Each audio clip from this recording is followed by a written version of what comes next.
Hi, and welcome again to Second Rate Film School. I'm Andrew Wass, I'm Jake Plumeri. And I'm Jacob McCullough. and we're watching the movie of Spider-Man 3 today. Let's say the fifth best Spider-Man movie. How many Spider-Man movies have there been? Well, there's 7. Okay, See, I'd agree I with think that. I'm in a minority here in that I absolutely love this movie. Yeah. And I have basically been slogging through these first 2 Spider-Man films so I can get to the goods with this third one. Well, today will be Jacob's last commentary track, so it's been a lot of fun with him. No, we even it would have been a hard act to follow with Spider-Man 2. They certainly didn't seem to try, but I enjoy it. Well, okay, let's just get this right off the bat. I don't want to just dwell on this. I want to actually talk about the movie, but this is probably the most disappointing movie of my life. Oh, is that all you wanted to say? You don't want to dwell on it. No, well, I don't want to keep being one of those people who are like, oh, this movie's so disappointing. I Yeah. actually want to get into the nitty-gritty of this movie and talk about it in its own terms. I will say this. Credits scene. This is okay. Yeah. This is when I kind of knew maybe something was up. When I first saw it, I was like, "Oh, this isn't as inspired as the last one." Go from I Alex appreciate Ross to this. Rushing through it all. I appreciate that they're keeping it in the same vein. It's like the same DNA of the previous credit sequences. Maybe a little cluttered. It's cluttered. I mean, we're halfway through the credits and we're not even off of Spider-Man 1. The music too, I kind of noticed. Even though it's great, I think cluttered is a good word. I noticed how it's kind of it goes from one theme to another, and then everything it just does it in like 2 minutes. Where it always sticks out to me is that shot of him swinging between the truck in Spider-Man 2. It's coming up in Yeah, just a sec. yeah. That's This just one. yeah. Didn't- Yeah. He's like shooting through like a weird like Photoshop filter. Yeah. I appreciate what they're going for. Here. I do like the symbiote and sand. Well, let's put this up front. This wasn't the case of Sam Raimi not trying. It's just the matter of just Look at this. How can you say this isn't trying? There's like sand flying everywhere and exploding symbiote goo and web. It's just this title sequence is pretty indicative of the film, really. Just the symbiote just Taking over taking everything. over everything. Just Sam Raimi trying to make his movie, then just Avi Arad just imposing his will on him, which is so strange at this point because you would think after the success of the first 2 films, You would just trust it, you yeah. would just leave him alone. But the thing is, Avi Arad really wanted Venom in this movie. I think that was just it just came from that. But You get a weird inversion of logic here, where you would think the more successful this gets, the more they would leave the filmmakers alone. Yeah. That's actually not what happens. The more successful it gets, the more reliant they're on it as a corporation, and more people want to put their hands in the final Yeah. product.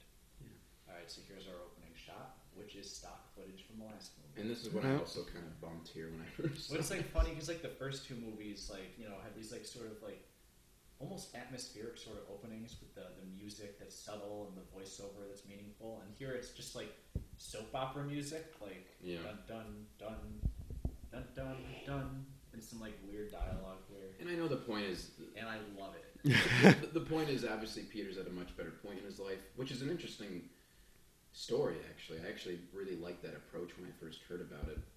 I thought that was a great. That was a great.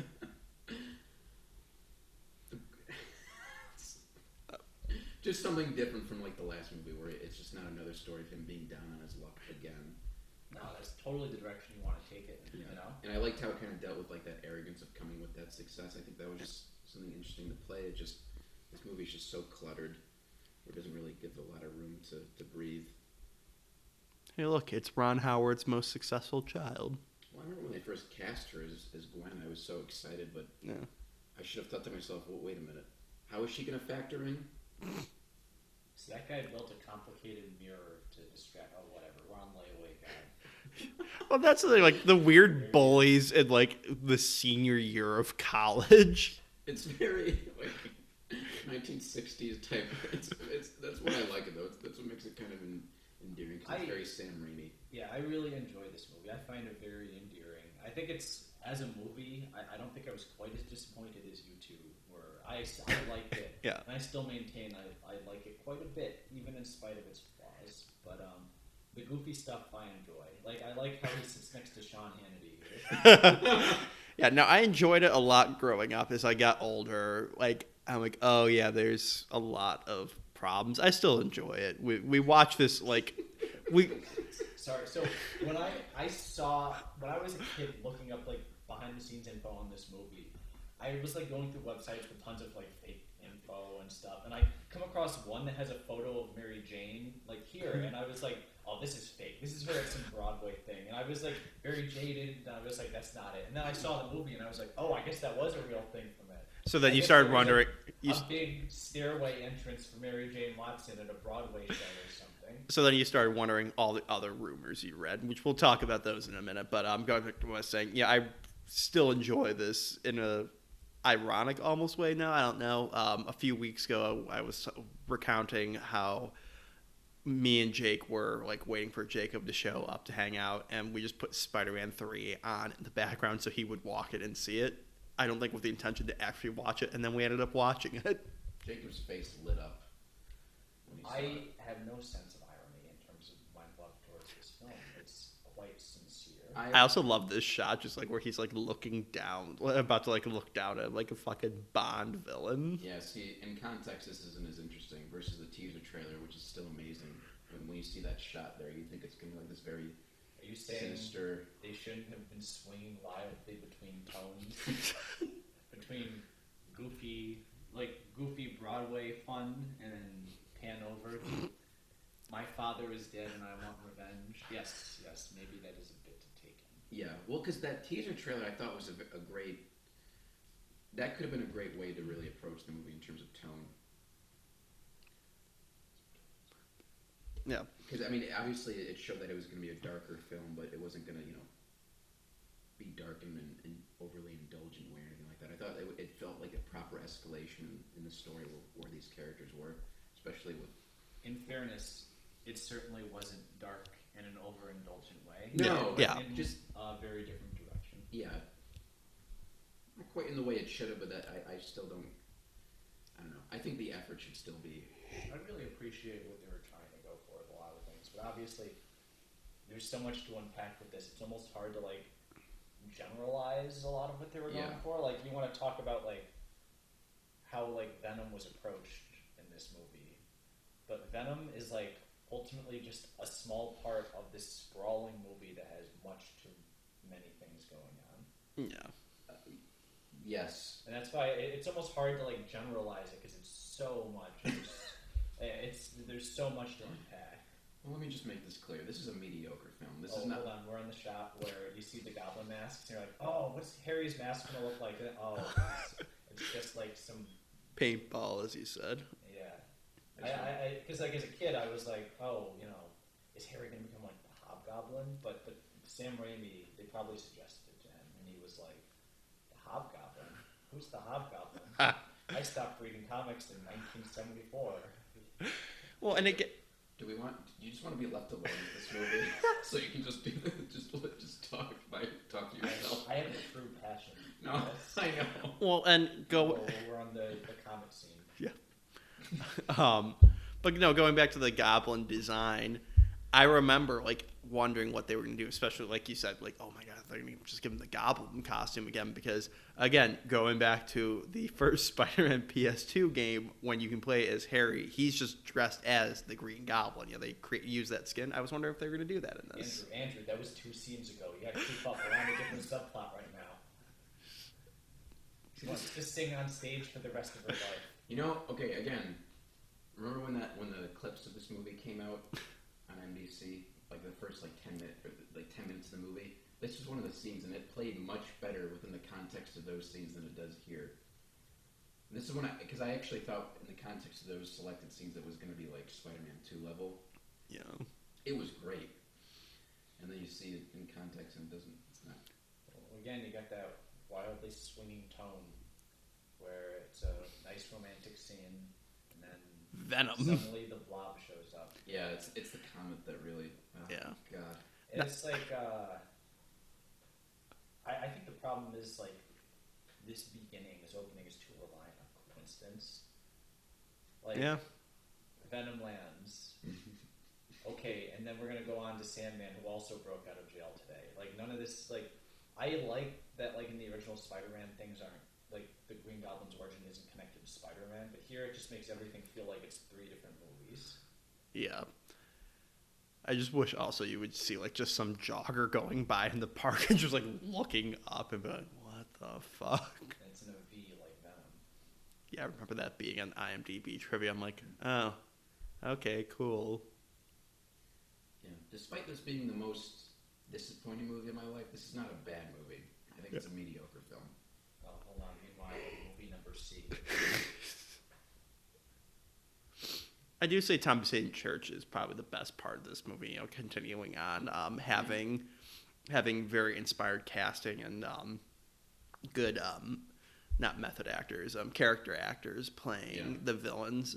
I mean, that theory gets thrown out the window with Topher Grace's Eddie Brock later in it, but I like Topher Grace in this movie.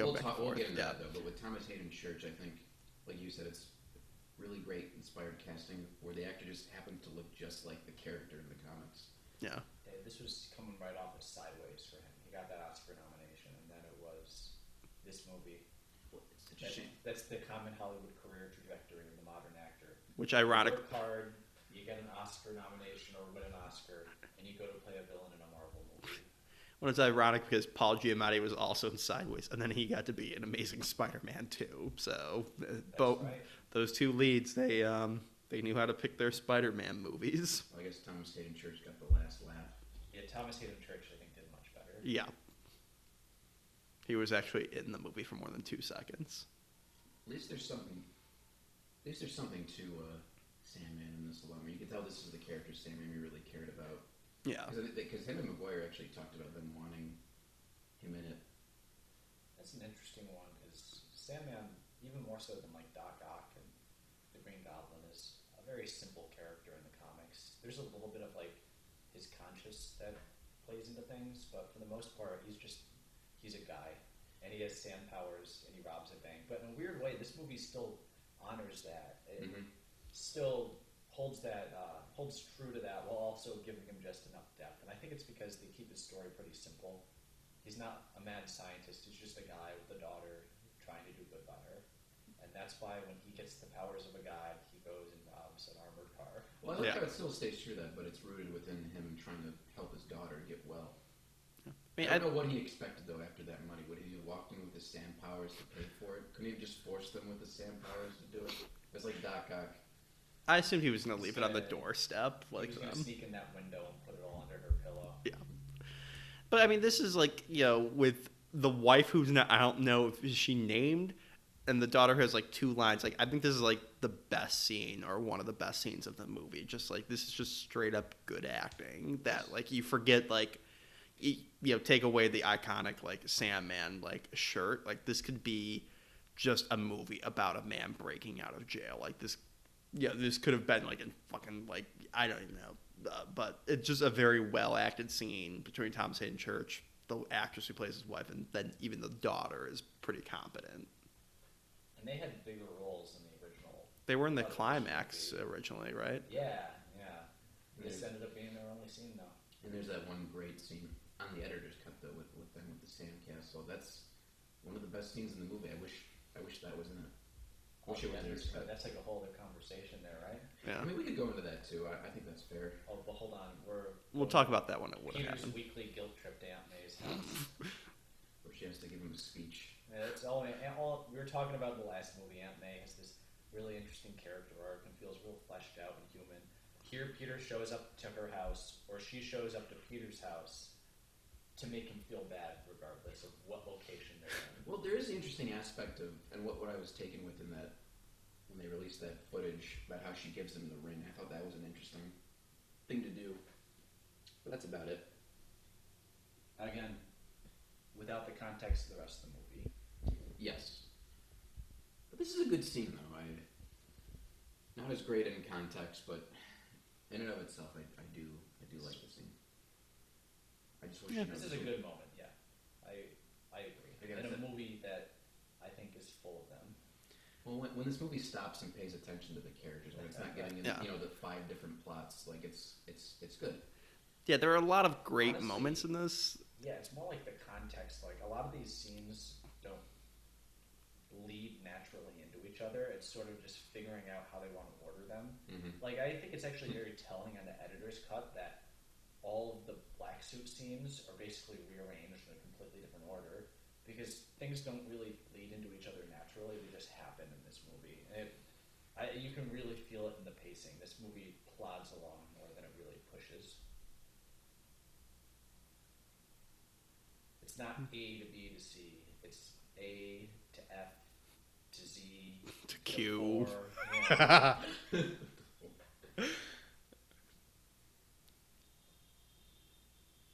She looks so much younger in this just 'cause she has her hair down. She doesn't look like a million years old. She only looks like a 70-year-old woman now.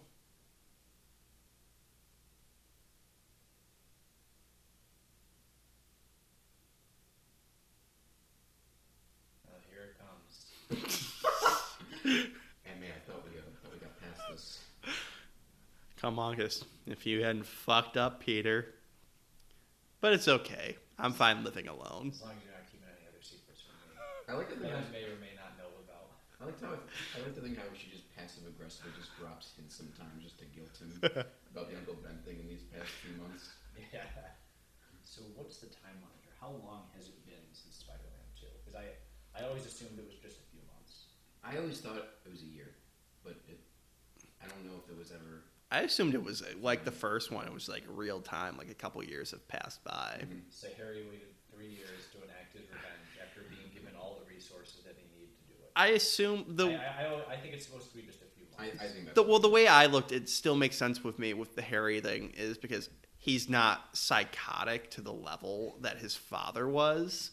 Like Well, he's not yeah. like he doesn't have the split personality that I assume this D grade student from a few years before worked on the formula a little bit more to maintain his sanity. Like it drove him a little crazier, but not to the split personality level his father had. So I can buy a few years have gone by. So Harry Osborn, while he was driving Oscorp in the Chapter 11, was also in his spare time redesigning the Goblin formula that Norman and Mendelstrom could not figure out, so it would not turn him insane and give him a heart attack when he first used it. Well, he went back to formula.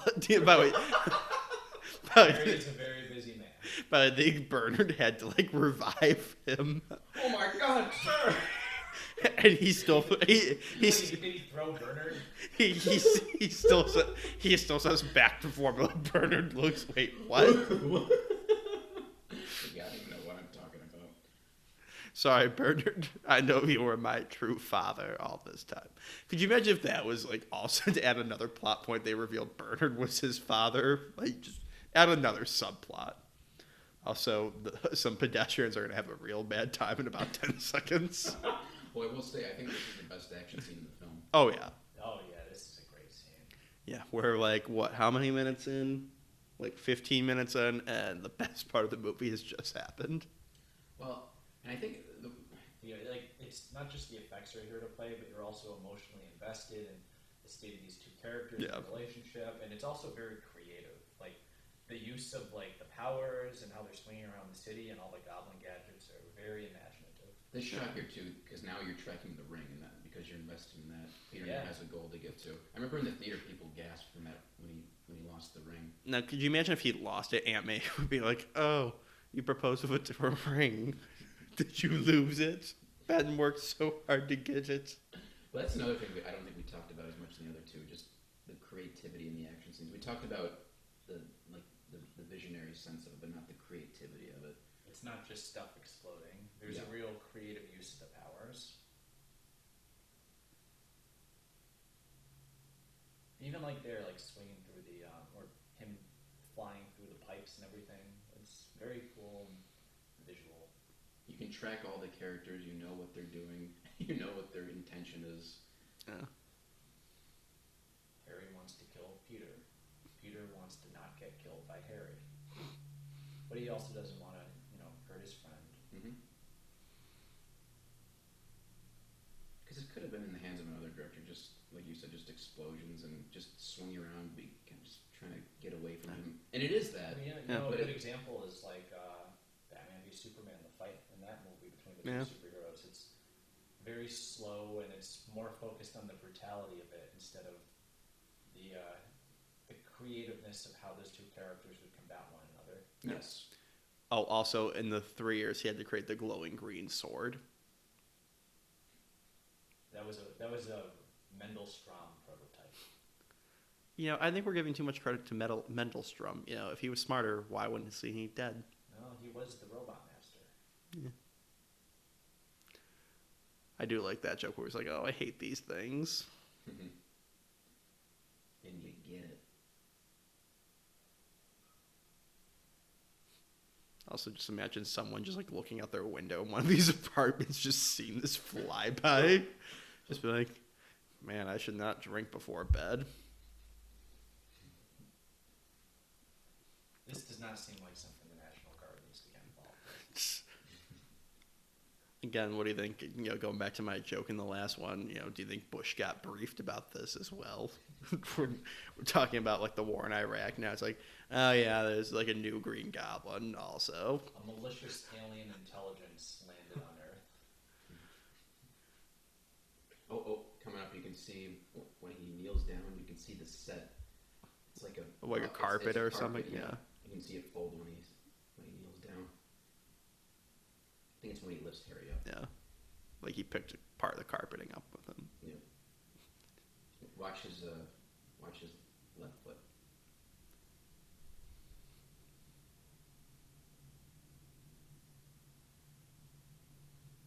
We're all just watching. Yep, there it is. Yeah. All right. Time to go.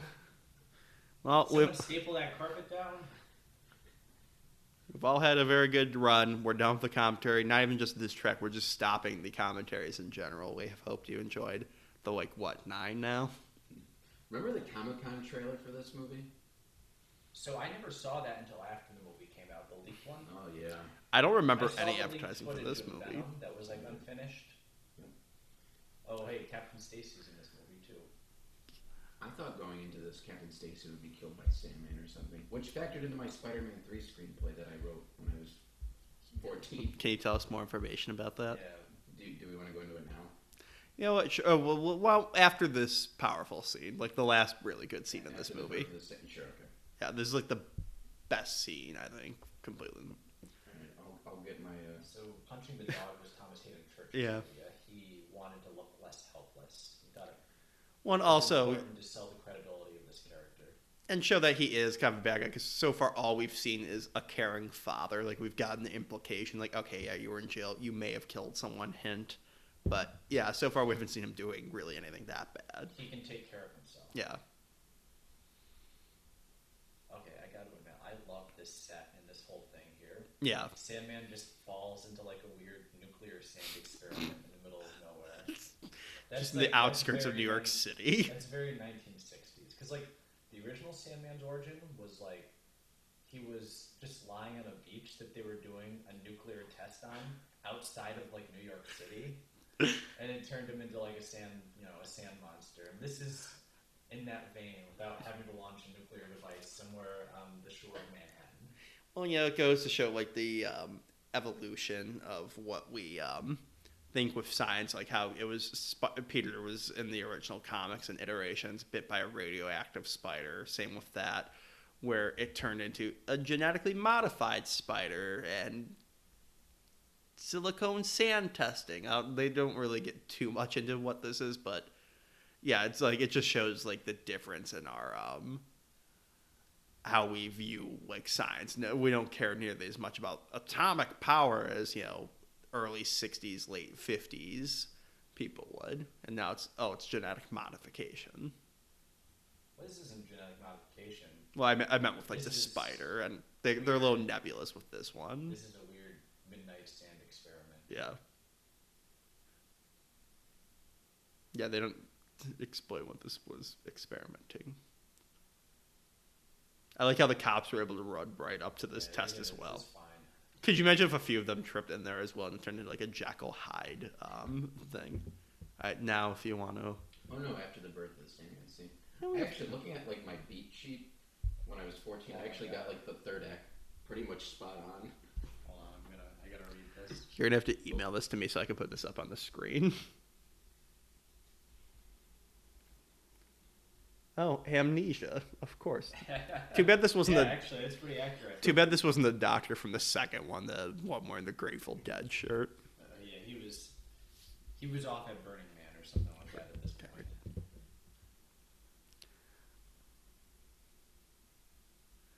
He's got amnesia. It'll be fine.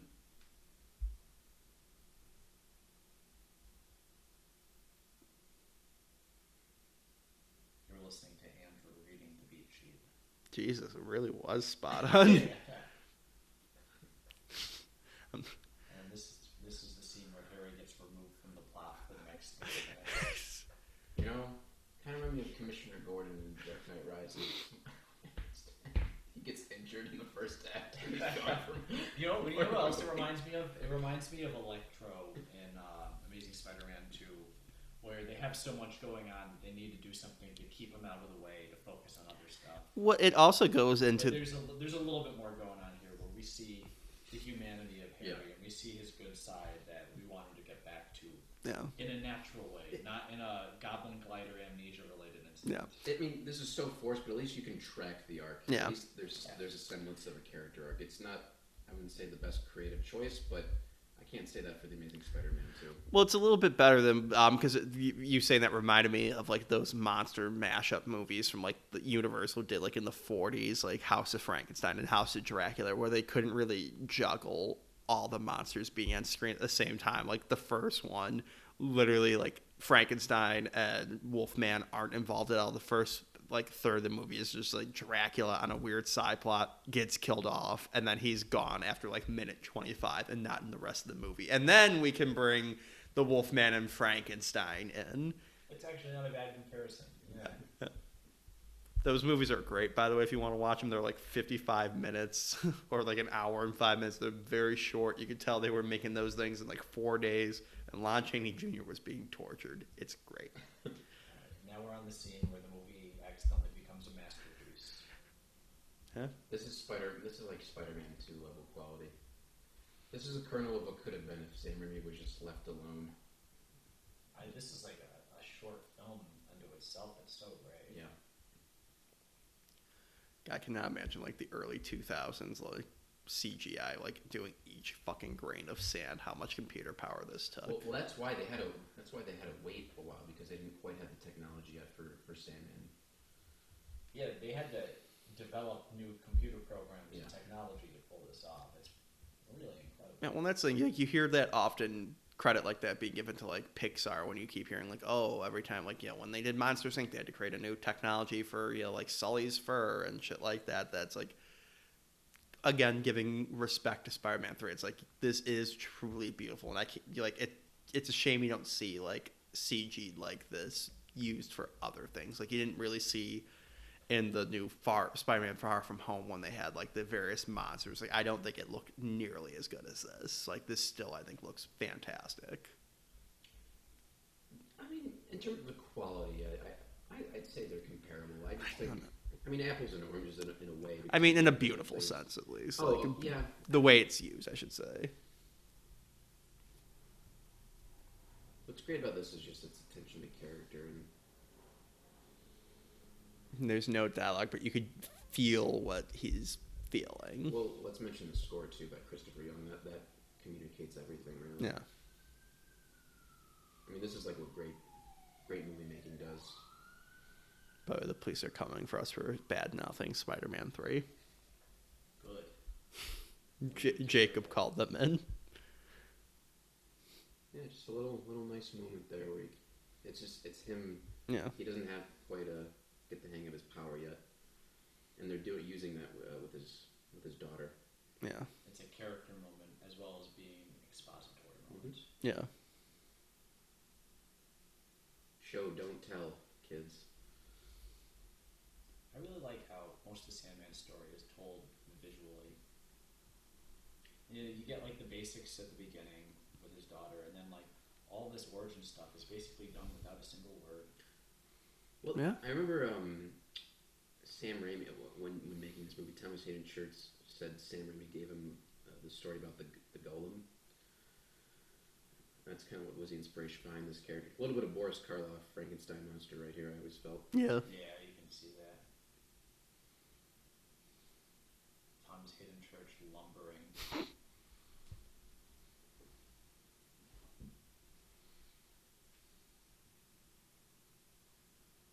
And this is another problem I have with the movie, where he's still in the same apartment. Yeah. It's probably because they wanted to keep those characters with Dickovich and Ursula and kind of keep that element the audience was familiar with. It kind of clashes with where he is in life. Exactly. Yeah. Kind of want to have their cake and eat it too, but if he's on the up and up, he should be in a nicer apartment. Maybe he should even Be work living at with the Bugle anymore. yeah. Maybe he gets a job with Dr. Connors, like a lab assistant job. He's doing pretty well, and then something.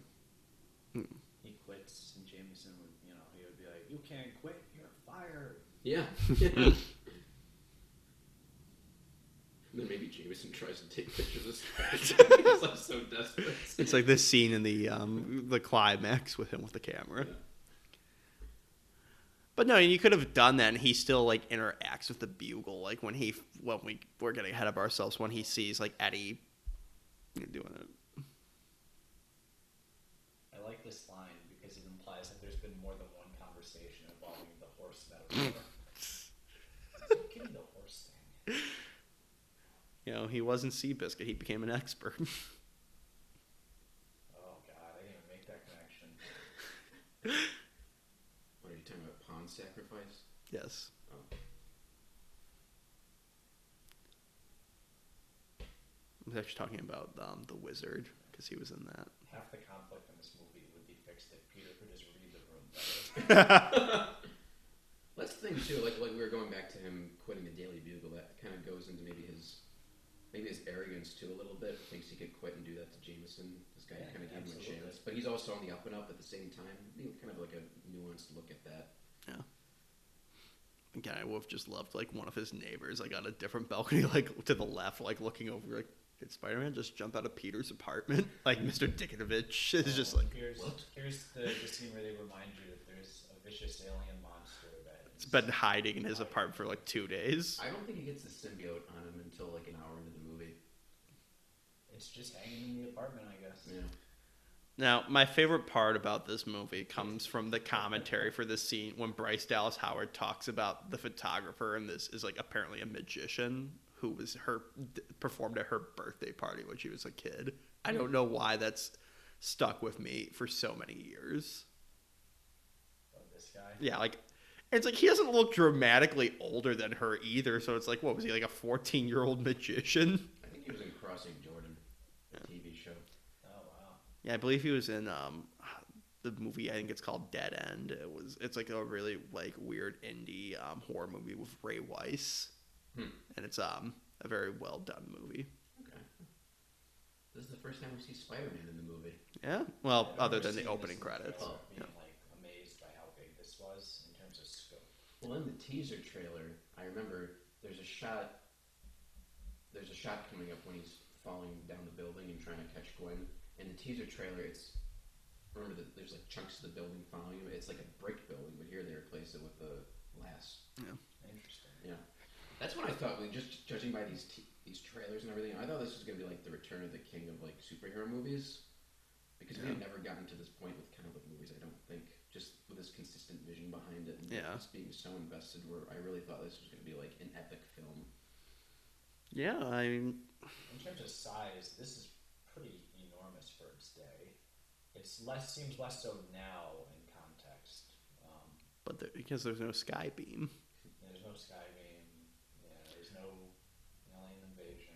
I mean, it feels very realistic. Like, I mean, not to bring the mood down, but I'm getting like very 9/11 like imagery with like the papers falling. You just like see just standard cops. This isn't like Avengers style. Like, oh, aliens are flying. It's like there's just like I don't think too realistic accident that could happen, but like it feels a lot more grounded, and that's why. That when crafting this fun opening scene with not opening scene, but early scene with Spider-Man saving the day from a crane that's out of control, Sam Raimi told the visual effects crew, "I want you to look at some 9/11 footage in comparison." Well, that was Man of Steel. Potentially. That might have actually been Man of Steel. I'm this just is just like a fun Spider-Man scene that was done on a bigger scope than previously attempted. Yeah. It's Where Spider-Man That's saves a single girl and everybody else is kind of left Dead. in state. The magician is dead.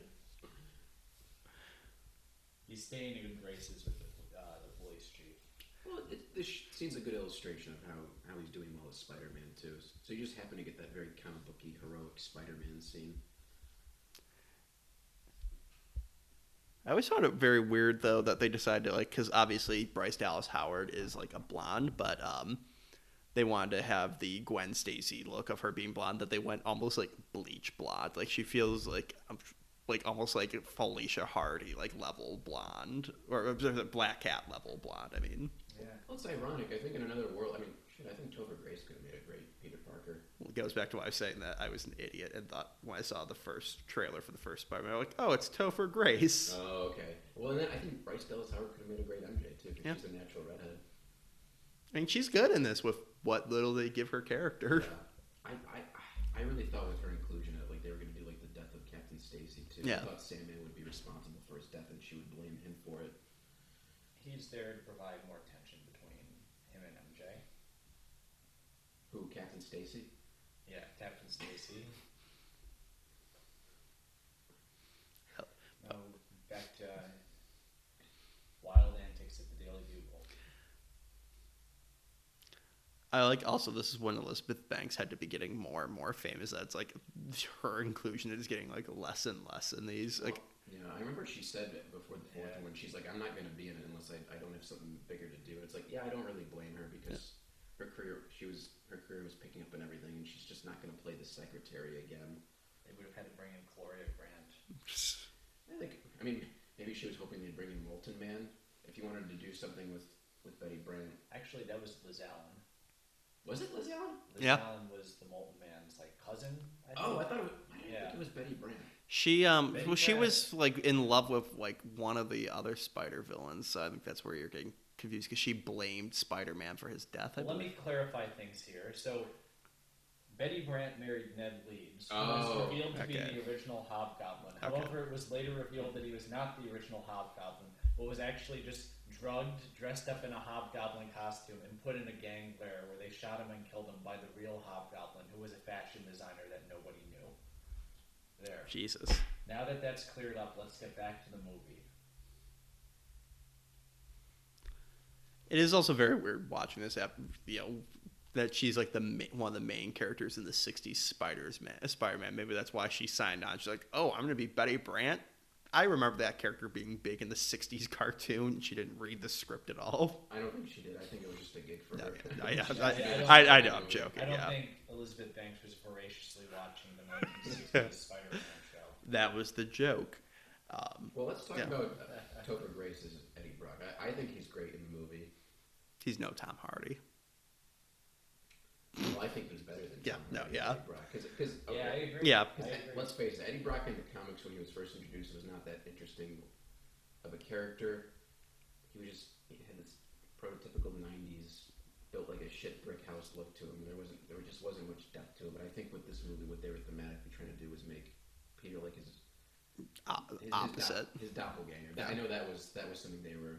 Oh yeah, that was doppelganger. talked about too in this movie, and it's more interesting in this than in the comics. I will say, instead of him being this bodybuilder, it feels like a real person. It's all design with Venom in the comics, at least initially. He's like a very straightforward, sort of pathetic antagonist character in the original comics. He's basically angry at Spider-Man for some off-screen thing, this off-screen slight that essentially supposedly happened. And here he's given sort of a parallel story to Peter. He's essentially like Peter if he didn't act responsibly. Well, I initially thought, I don't know how, because I'm sure he was in the trailers, at least as Venom, or Venom was in the trailers, that I thought, like, initially that they were setting up, I had a little, I guess, hope for this movie, that we weren't going to see Venom, like, when you see him turn into Venom later in the movie, that was going to be the end of it. That was, like, the equivalent to Spider-Man 2, when they have, Harry find the lair, like, it was setting up for a fourth one. I didn't think they were going to cram them in. But I like that they told a complete story Yeah. with it. Yeah, Sam Raimi wouldn't do that. It is, again, I mean, he kind of did with Harry though in the previous one. We didn't get the new Goblin until this though. You're right. but that at least was the culmination of Harry's arc of becoming his own man. With this one, it's the culmination of Peter having to like face his own demon. Yeah, Venom is a very literal version of the hero turns evil. Yeah. He turns evil and then faces an evil version of himself, which is funny because in the comics, the symbiote didn't actually turn Peter evil. It just made him tired. But- It sucked like the life out of him, basically. Yeah. But He's wait, got like a 5 o'clock shadow. And It was that 90s show, actually, that kind of made it into what it is now, Mhm. Spider-Man the animated Yeah. series. which is still probably the best iteration, yeah. symbiote story. Yeah, I would agree.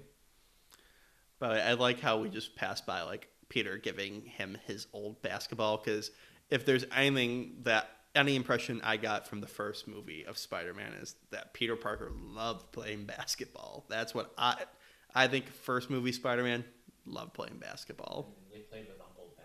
Uncle Ben had to teach him. You could just see there's tear stains on the ball from Peter finding it and crying. I like it. It's like a friendship thing. It has a little more dimension. No, I get it. It feels a little like Oh my god, Yeah. that picture. Whatever happened to that picture? I imagine it got destroyed at the end of the production, like everything else. all of our hopes and dreams. Or it's in Jacob's room as we speak. Dude. I love James Franco's face here. Right here.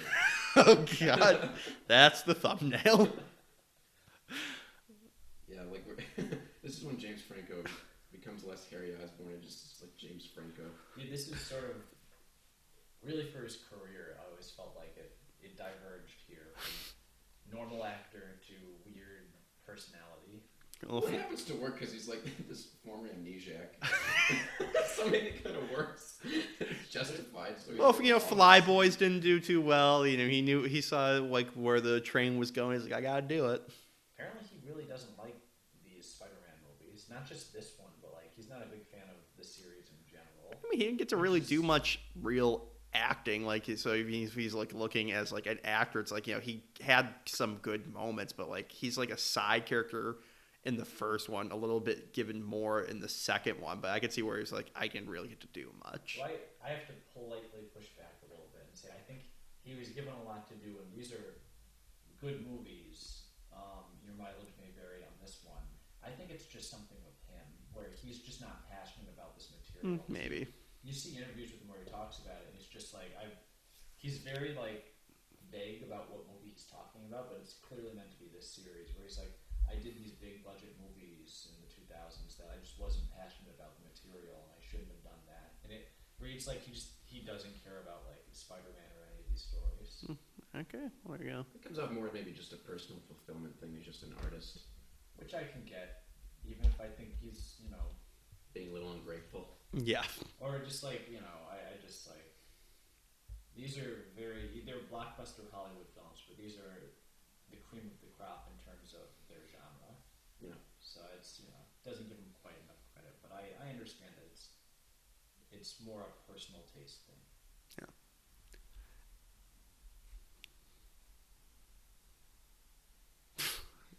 Is that a GIF? There's so many good GIF moments in this movie.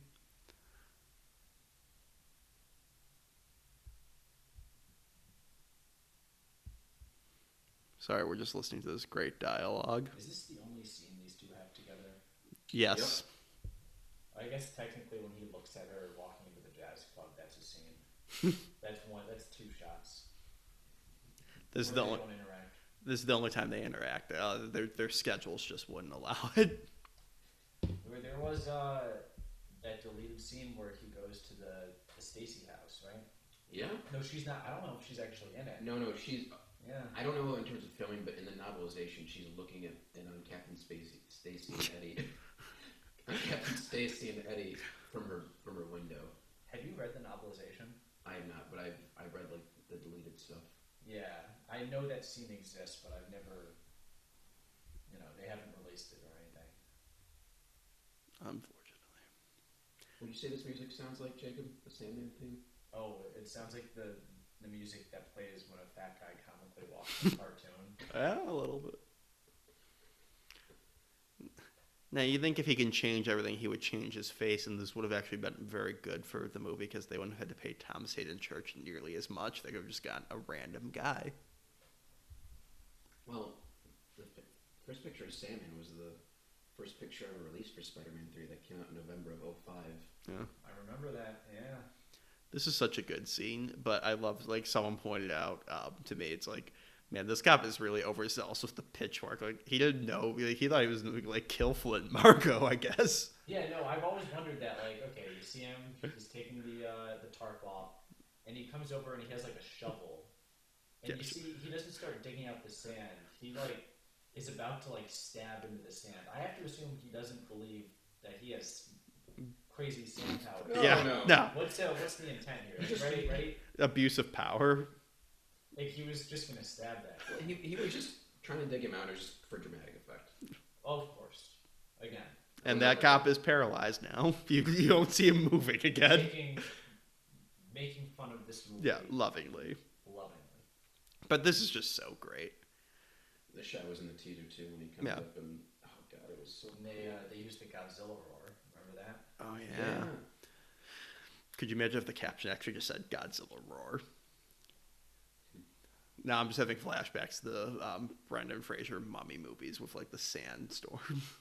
But this is better done with the effects at least. But again, that's going back to the effects. You can see from 1999 to this came out in, what, 07? Yeah, 07. So from 99 to 07, you could see how the sandstorm and the Mummy looked compared to this, that they really got their shit down. Now, obviously, they had to do a sand-related thing for the Mummy, being set in Egypt. But I'm glad that they didn't do Sandman first in the original Spider-Man because, like we said, they waited for the effects to be able to handle it. Yeah, it would have looked like the Mummy. Yeah.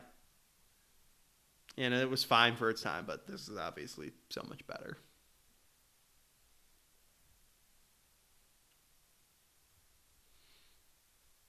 And James Franco just showed up on set that day.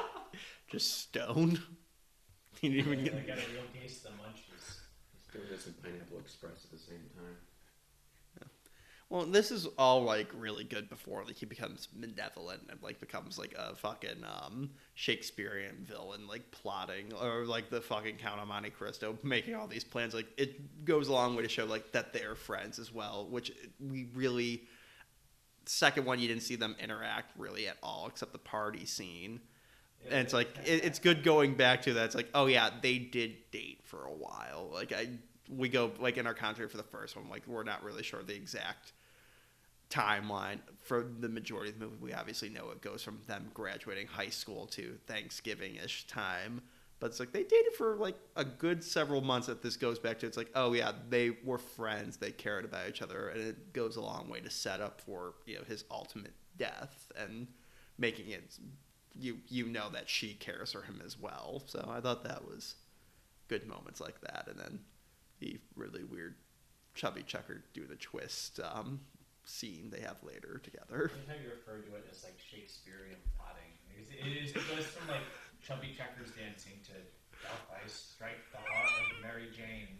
It's like this complicated like intrigue to like destroy their relationship. But I mean, just like he like gets her to break up. Like he could have just fucking killed Spider-Man. He's like, "Hey Pete, come on over, let's hang out," and planted a fucking pumpkin bomb. But he, like much like the original Goblin, goes for the hot Osborn. He went for his heart first. Well, I never liked how they redid the kiss in this scene. Yeah. I understand the character, sort of the character basis they're trying to do here, but it doesn't read, and it's shot very similarly to how it was in that original movie, and it always kind of takes me out of the moment. Now, by the way, could you imagine, because you see all those people going, the cloud just comes away, they're just gone. Going back to the plotting, like you were saying, it's less Shakespearean, more like of a soap opera. Yeah. Which in principle is not necessarily a bad thing, because those early comics were, soap operas at times. And even the first two movies kind of play that up too, but it's done correctly. But here it's very, I'll get you to break up with me so we can be together, whatever. Yeah, there's a lot of plotting, is what I was meaning. You really didn't think we'd find out too much. I mean, we should probably wait until we get to that scene to talk too much about it. But it basically is just You break up with him or else. Yeah. Okay. Now, going into the making of this movie, I remember like watching like the special features, and I found like the making of this scene like very fascinating. To like the point like when Peter punches through his chest, they got a person who was like an amputee, who didn't have a hand to be able to complete it. It's like it's so simplistic, but it's great. Like, and it's like a thing. It's like they could have easily done that digitally, but like it'll look better this way. Yeah. I remember reading that. I think in the Wizard magazine. Yeah, I remember that too. And actually, I remember I had a Wizard magazine which was theorizing because they announced like that Topher Grace and Thomas Hayden Church were in it, but I guess they hadn't revealed yet who they were playing. It was like, who is it? Is he him? Is it him? Is it him? And they had like a poll like, who do you think they're playing? And like Venom was high up there on like the voting list for Topher Grace, but a lot of people thought he was going to play Electro, and they're showing like the Electro mask like superimposed over Topher Grace like really badly. I do remember when he was first casted. I did think Eddie Brock. Yeah. And then Thomas Hayden Church, Sandman, because he just looked so I much can't. like him. I couldn't see any other film for him, and maybe Craven, I guess, just from the size. But oh my god, now I want to see that. Yeah. I want to hunt the spider. But like, his low voice. But that's the thing, like that's like a stretch for it. I can't like he's perfect as Sandman. No, he's absolutely. Yeah. Well, I remember the rumor was that the Chameleon was the main villain, and Thomas Hayden Church and Topher Grace were just his disguises. With two different disguises. One was Topher Grace, and he was like wooing Mary Jane or something like that. Oh God, I don't know if that would have been better or worse than what we got. I mean, it's kind of clever, but yeah, okay, I'll buy that. That is kind of cool, but it's just. I would love to see the Chameleon in a Spider-Man movie one day. I think that could be great. Well, hey, we got the hints potentially that it was in Homecoming or Far From Home. Yeah, I think that was intentionally put in there. Yeah. Now I feel like in reality, everyone would be like, "We saw half of Spider-Man's face. Does anyone know who this kid is?" Oh, here's the theater usher getting his ultimate desire to be a snooty waiter. Yeah, this is Bruce Campbell's role escalating in these films. This scene plays great though. Oh yeah. In the theater too, it got a great reaction. I think this scene is hilarious. Though I always do think of what Roger Ebert said about it, where he was like, "It says something about your movie when one of its most emotional moments is upstaged by Bruce Campbell." Yeah, it's a bit out of place, but in a good way that I don't mind that it's out of place because we get more Bruce Campbell. Again, going back to my love of the video games, they did the same thing where they just kept giving Bruce Campbell more and more and more to do, and I love it. More Bruce Campbell, please. But now I should talk about the third PlayStation game for this. Oh, I was going to say, it's one of those things where they probably took a lot of footage of him and just got attached to it and they put it in here, but it really is very funny. Yeah. At least it all revolves around Peter trying to propose to MJ and just him being an arrogant little prick and not realizing her problems. Like this is just kind of like the window dressing. Yeah. Yeah. I mean, to hang its hat on.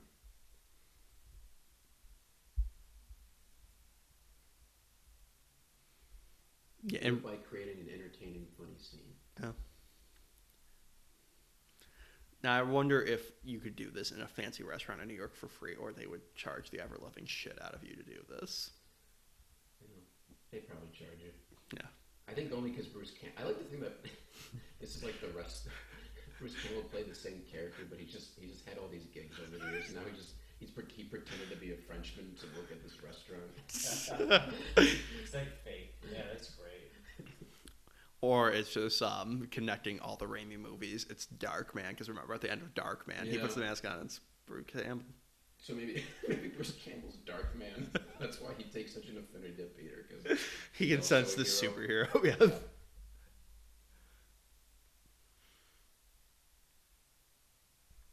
Yeah, that pissed me off. This Darkman sequels didn't have him as the star.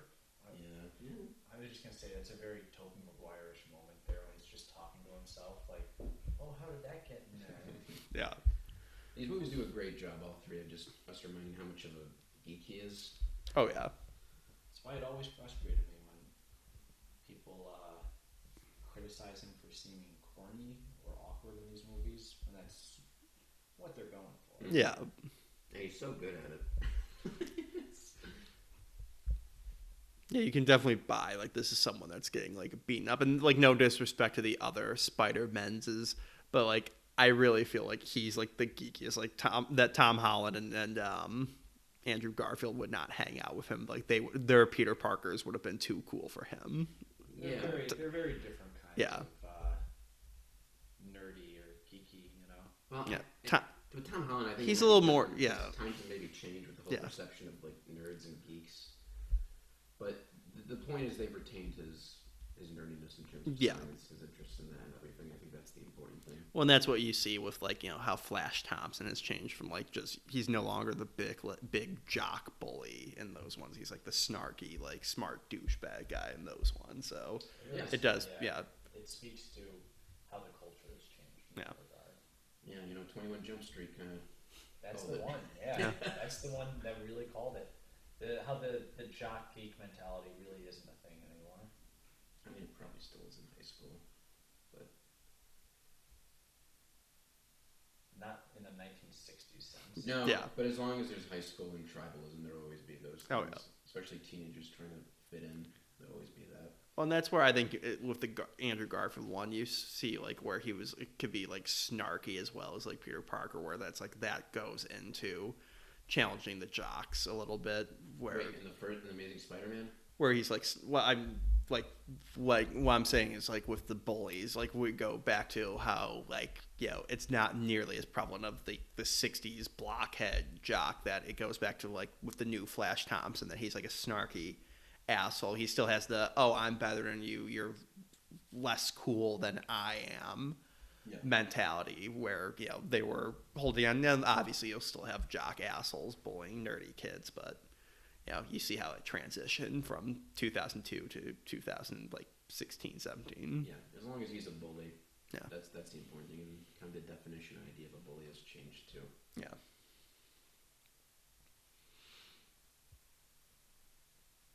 That's a loaded question, MJ. Also, Bruce Campbell's right behind him. Be like, wait, what about Spider-Man or Peter Parker kissing? Keep your fucking voice down. No one else in this restaurant's talking. They're all just moving their mouths silently. Why would I want to push you away? I love you. Wonder if that's foreshadowing for a scene later on. Well, it should say, why would I want to beat you? I like this. Bruce Campbell getting so excited. Really, their relationship, if I had to like define it, in this, Toxic. It's basically like it's basically like one of them's in a really bad mood and the other one comes over in a good mood and that causes a fight.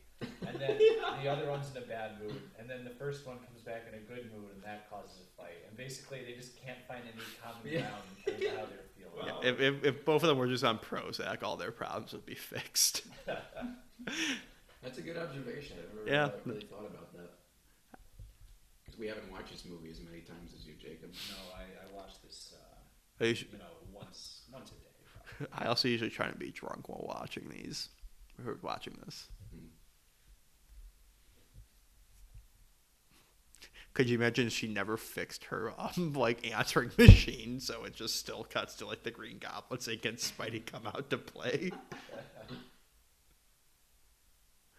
That answering machine is just loaded with Peter's awkward apologies. She just takes the cassette tape out, labels it Peter's Weird Apologies, volume 57, just tosses it in a box. Well, shit, it could be a thing where maybe like Peter and MJ moved in with each other already. Maybe Peter's like apprehensive about it or something like that. He doesn't want to make the full commitment. And they could have a new kooky landlord. It's also Mr. Dickovich. Mr. Dickovich, he moved. God. I'm here. Mr. Dickovich is trying to woo him back. No, he owns multiple buildings, but he can only afford to live at the shithole one. He's like, rent prices are so reasonable. I will follow you. Now we're getting to a subplot I legitimately think was a mistake. Yes. I like a lot of other stuff. Like, we'll get to it, but I like the dance thing and the Saturday Night Wait, Fever what? strut and all of that. I really like that stuff. This stuff was a mistake. Also, Thomas Hayden Church is apparently only 5'11" according to his mugshot. I feel like that's not true. It's possible. I'm looking it up, but no, I don't know how I feel about it because I think it leads to very powerful scenes with him and the whole thing of forgiveness. But yeah, I agree that like. And we joked about in the first commentary track when he's like, "Did you give my uncle a chance?" What? No, oh, that was my partner. Like that wasn't me. We talked about in the Spider-Man 2 commentary track how they bring Cliff Robertson back for a classy, emotional scene in that movie. And here they bring him back so Thomas Hayden Church could like throw him on the curb and shoot him. For a very terrible retcon. Yeah.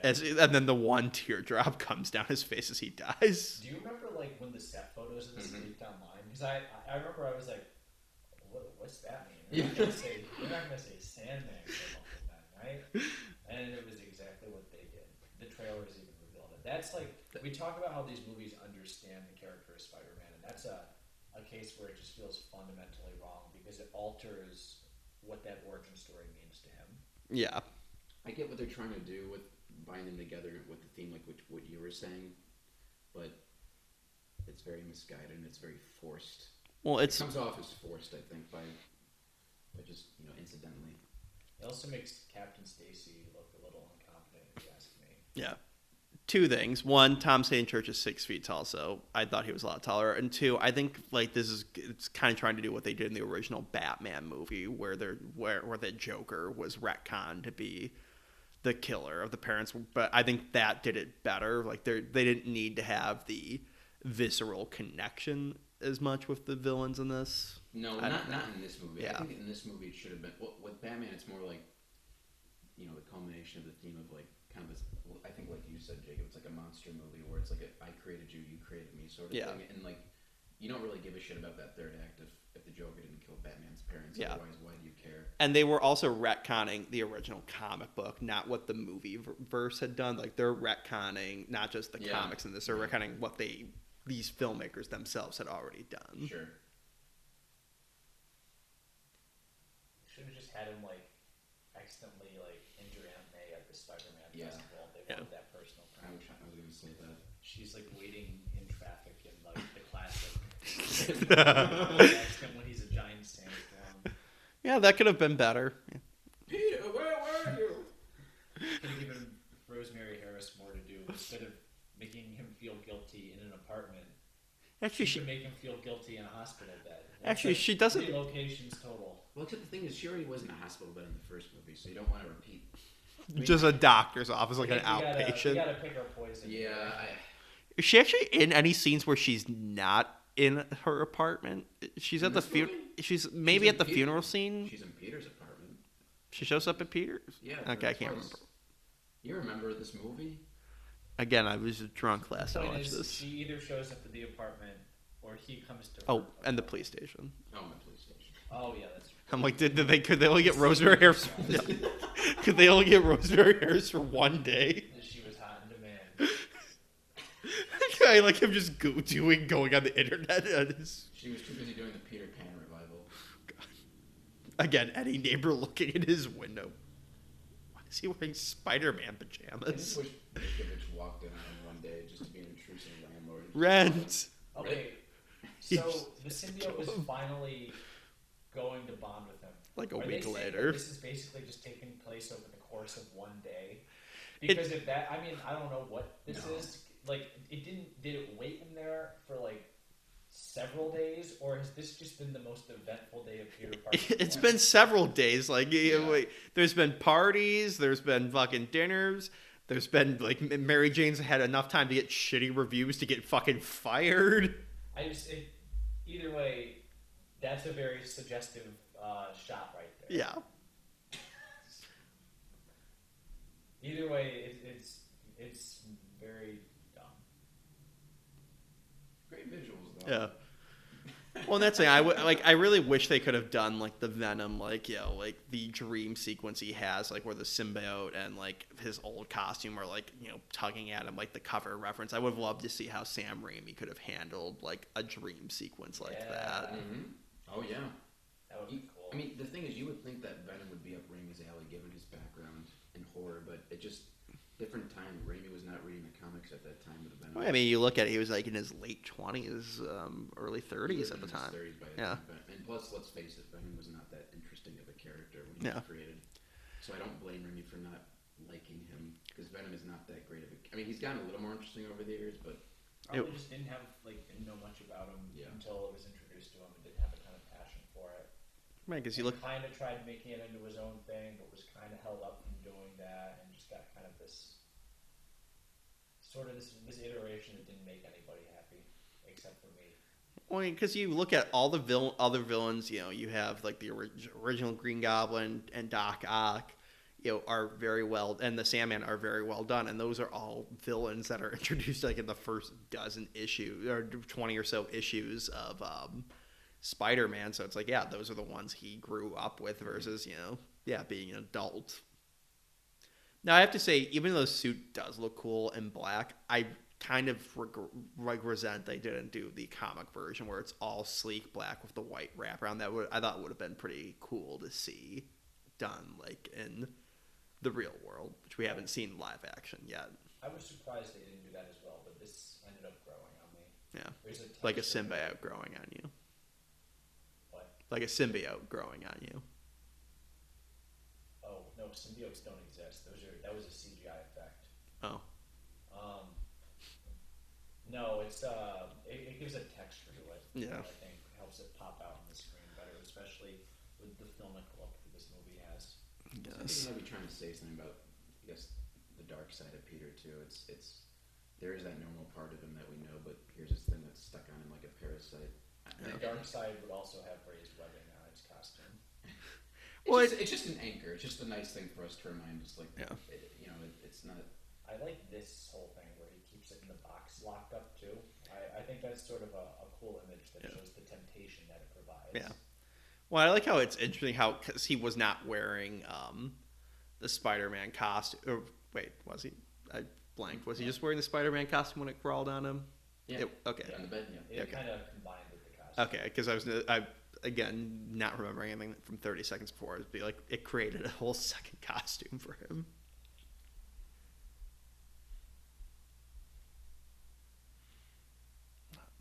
I will also say this is also coming up a very good fight scene between him and the Sandman in the subway. Very difficult level in the video game. Yeah, Sandman's difficult in the video game. I couldn't beat the game still. The last Venom level is very difficult. That's the one I can't beat. Yeah. I didn't play the Spider-Man 3 game. I think I tried it once, but I never got a chance to play through it. Well, tune in for when the three of us, try and beat a 15-year-old video game. That was at the end of the PS2 lifespan too, where like they were clearly putting more effort in like the PlayStation 3 version. You know what they did? What they used to do back then was they would do two versions of the game. They would do one for the 360 and one for the PS3, and then they would do one for the Wii and the PS2. Yeah. So you get all these Wii games that look like PS2 games, even though the Wii could do a little bit more than that, because they didn't want to make a whole other development team to pay and have to like put together a special version for the Wii. Yeah, well, that's why the other game I think about that often with was the Ghostbusters video game that came around the same time as this, and it's just literally the Wii game, and I've never been more disappointed to not have a PS3 for that game, and then the third Spider-Man. Because have you played it since? I played the PS2 one. I still have it. I have not ever upgraded to PS3. I still play PS2 games only. We'll do it later. We'll cut this out real quick. Yeah. Bring it over sometime. We'll play it. Okay. Yeah, no, that was a very difficult level, though. Now, one thing I never noticed until recently with this, when he's about to sand the Sandman's head against the train, which I think is it shows how dark Spider-Man is, because he has no idea that won't kill him. You can actually see one of the Sandman's teeth. It's about to happen fly out. I've never noticed that until it was right there. Yeah, it's interesting because I listened to like some commentary on this before, where the producers are talking about, we tried to have like Black Spider-Man swing more aggressively to show he's evil and have like aggressive spins, and you watch it and it just looks the same. It's like when we talk about the emotionality and the emotional state that you feel when you see him swinging in the previous two movies, you needed more of that with the evil Peter in this. sense. Yeah. But you do feel it in this scene. Like when he's beaten on Sandman, you are invested in the emotional state of the character, and it feels like he's taking it too far. Because he doesn't know that like this won't like not kill him. Like he's assuming that this is gonna kill him. He doesn't feel like he's just trying to subdue him. He feels like he's trying to hurt him. Yeah. Which he never did with any of the other villains. He didn't actively try and kill Green Goblin. He didn't actively try and kill Doc Ock. There are Sam Raimi cuts there. Yeah, it's great. But yeah, I mean, that was more that we should have gotten more of that with Spider-Man. Like, it would have been great if we could have seen some just like generic like robberies. Him foiling also generic robberies where he's like beating the shit out of like even regular people. Like he's going well out of his realm where like, okay, he never really has to do too much to stop your common bank robber, where he's not like, maybe like if they go a little dark, like you hear him like snap a guy's arm type thing to show like how this is like intensifying him. Because really, other than putting his hair down until like the dance sequence when he beats the shit out of the bouncers and knocks Mary Jane down, he's not all that different other than just being a moody teenager. Here's Mr. Dickovich. Yeah. Wow. Peter snapped at the landlord. He's taking it too far now. It's like, okay, why is he asking for rent? Oh, it's because of the second movie. That was the thing you said. I know it's here to provide conflict, but it could have been something else. I think it's more like set up to show that Peter has turned evil. I don't think they're really... The rent thing is more like an ongoing gag, and here it's just to provide setup to show how Peter's personality has changed. Oh, yeah. I just wish they could figure out a different thing to instigate that. They could have had like even just had a moment where he's like completely out of line with him, where he's like being nice. It's like, oh, how you doing today, Peter? And like, being like him really fucking fly off the handle. Like, oh, I'd be doing better if you finally fixed the damn door. I don't mind it. I get it. That's like sort of, if we're going to be honest, that's Mr. Dickovich's character in a nutshell at this point. Yeah, but they gave him a little... on him, then you can do that, and they even do it a little bit later on, but, I don't know. Maybe there's a world where they could have done it more creatively. Maybe Mr. Dickovich is like painting or something. He's like on top of a ladder and Peter walks by. I don't fucking know. Knocks him down. Well, because they do expand a little bit with it by him saying he's a good boy. There's something must be wrong. That like it is expanding Mr. Dickovich not being quite an asshole. Maybe he wants Peter to go get with his daughter. He's trying to get them to go on a date, and Peter's like, no, something like that. Jake feels so passionately. He's knocking into the microphone. The point is, we should talk over several more scenes discussing the nuance of Mr. Dickovich. Alright, back to Aunt May sitting in an apartment talking about Peter's guilt. Let me bring up the scene that I wrote in my Spider-Man. He's like, he came over to give her good news. She flips it around and just makes it about how he should feel guilty.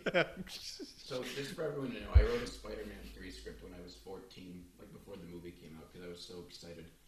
I plotted it just by all the behind the scenes and everything that I had heard into something that could resemble a script. And this is one of the scenes between Peter and Aunt May in her apartment, finding out about an accident happening at Oscorp. So they're watching TV, and the action says, they hear an explosion coming from the TV. Peter, what happened there? May, oh, it's been on the news all day. Some explosion at one of Harry's smaller factories along the coast. It was terrible. An estimated 200 dead and 30 injured. Poor Harry. Lost a lot on that. Peter, yeah. That's my scene. This is basically Harry would also have to deal with being responsible for the death of 200 Oscorp workers. They're going through chapter 11 and then that. They're just like sitting down watching on TV. That's great. And my script page is draft start June 3rd, 2006. So yeah, I was 14 when I started. Oh, we got a cell phone, people. It says Mr. Dickovich home, Mr. Dickovich cell. I like it, just like, he's like Or Bernard too. When you first said that Mr. Dickovich should be painting, I thought you meant like Harry was painting it. No, in like 2 seconds I got that, first said painting, the first image that came to mind was like Mr. Ditkovich, like doing like a hairy painting. He's painting a self-portrait of himself. He's painting a picture of Ursula. I'm going to sell for good price on street. This is the Seinfeld moment. Like a laugh track in here. Yeah. It feels like out of a sitcom. Except like they forgot to put the joke in. Again, just Bernard's cell phone is on her phone as well. John Paxton was watching this. He's like, why did you include so much footage of this here? I like to think that John Paxton wasn't told his place in the plot till much later in the production. He didn't read the script. Oh, and here's okay. Here we go. This is what it happens when you expand on Mr. Ditkovich. Yeah. I also think John Paxton didn't know he was in this superhero movie. He just thinks he's in like a family drama. Yeah.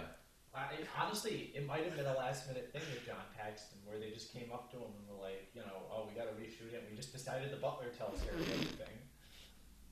What? What's Ursula doing in the background? I think she's mixing. She's making cookies. That foreshadowing to. Well, that's like the joke that people. Oh, all she does is bake. Maybe I should say setup. Oh, it's set up. Well, get credit where it's due. Well, she does like to make cookies. Yeah. More than that in the last movie. Yeah, she's stirring batter. She wants I do Peter like to this stir her ending. batter. I like this ending thing. It's like such a weird little character beat, but it actually works. But I looked it up, and we talked about in the last commentary if she's done anything. I didn't mention it to them in between. No, she has not done anything of note since this. Oh. So Oh. she's done a few sporadic episodes in movies, but never as the main character. Mm. So she's working. She's honest. Yeah, I like her in this a lot. Yeah. He should have ended up with her instead. Like, could you imagine if they killed Mary Jane and like the happy ending is with like him and her visiting her grave, and then like just like you see she's pregnant. Jesus Christ. And this is the scene where It's very amazing. he uses his Sony sound system to turn on the music. This feels like an ad for like a Sony product. It does. I mean, at least it's fun. It's Raimi, thanks to him. If it was anyone else, I think would just be that. But here it's kind of fun. Again, it goes. If you like them. Yeah, that's a good way of summing it up. Like, it's kind of fun with the deep-throated sigh. Again, it goes back to what I was saying. Like, it's nice that they include scenes like this to remind you that they were friends and that they did date for like several months. Yeah. Oh yeah. To really set up, his turn of "I want you to break up with Peter to hurt him." It's like making like the eggs and like I don't know. Yeah, how you It's invite like- your like friends It's an over. advertisement for a product that doesn't exist. Well, they're bonding. It's building up to the part when they kiss. So they make an omelet. I wish Bernard's it was maybe something else, but Bernard's gonna have to clean that up. oh, This is what it's like when you read Jake's script. Sorry, let me rephrase that. I don't want to make it sound like I criticized your actual writing. Yeah. Your Spider-Man script from 2006. Jake's actual writing is much, much better than No, it's the script in this and the scene in general. So it's been downhill. I want to clear the air. hey, well, this show is everyone's got to start somewhere. They start with Spider-Man 3, writing terrible scenes between Harry and Ant-Man. The death toll in Harry's. And by the way, did you get what caused that? What, the scene? Yeah, no, not the concept of you writing. I mean, what caused the explosion? Did you think that far ahead? No, I just needed some problem for Harry to have. Oh, okay. I need something. It wasn't like, he becomes the goblin and it results in an explosion. No, it's just like, something's got to happen. No, I think it was just that. Oh, and okay, and here's where we see the quickest fall off the wagon ever. Oh, that's it. Where's the maker's mark? That's not maker's mark. He put it in a new bottle. He put it in a fancy decanter to hide his alcoholism. Yeah, all right. I guess he's evil again. So when was Norman gonna, tell him? Wait, what? Should have been in the middle. Norman reminding him about avenging him. Shouldn't have been when he was making the omelet. He just had this flashback while he was doing that.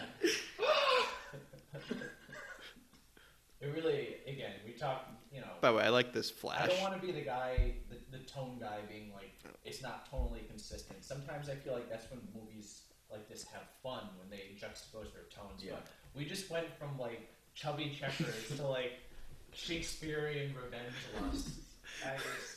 It's the problem is it's not an intentional fun juxtaposition of tones. It's more we need to get to this point, and we're having trouble corralling it all together. Do you remember there was like webisodes to the making of this? Yeah. Yeah. Which I'd never heard the term webisode prior to that. So I'm like, oh, that's a clever pun, I guess they created. It's like, oh, no, they just took the name of something that already exists and then just used it. So was there also a webisode, or not a webisode, so was there also a Easter egg on the DVD where Willem Dafoe showed Topher Grace how to play down? There should have been, but I don't think so. I like being bad, Peter. It makes me happy.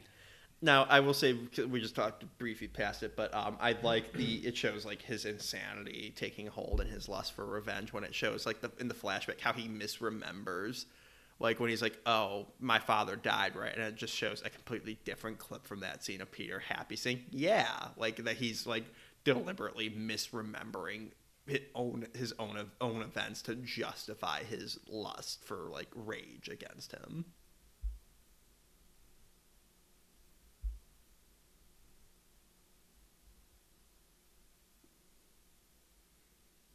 What was Peter was doing there? Was he doing homework? I don't know. He's sitting in front of his blank computer. No, I got the pictures developed there. That's a nice little detail. Yeah, I agree. God, where's his developing room? And there's a one-bedroom apartment. He's probably got like a red light bulb he screws in. Just blacks out the window, duct tapes the curtains shut. do you think if he hears something on the police scanner while he's mid-developing photos, he's like, I gotta fucking wait. I can't ruin these photos. Like how he says, peenies.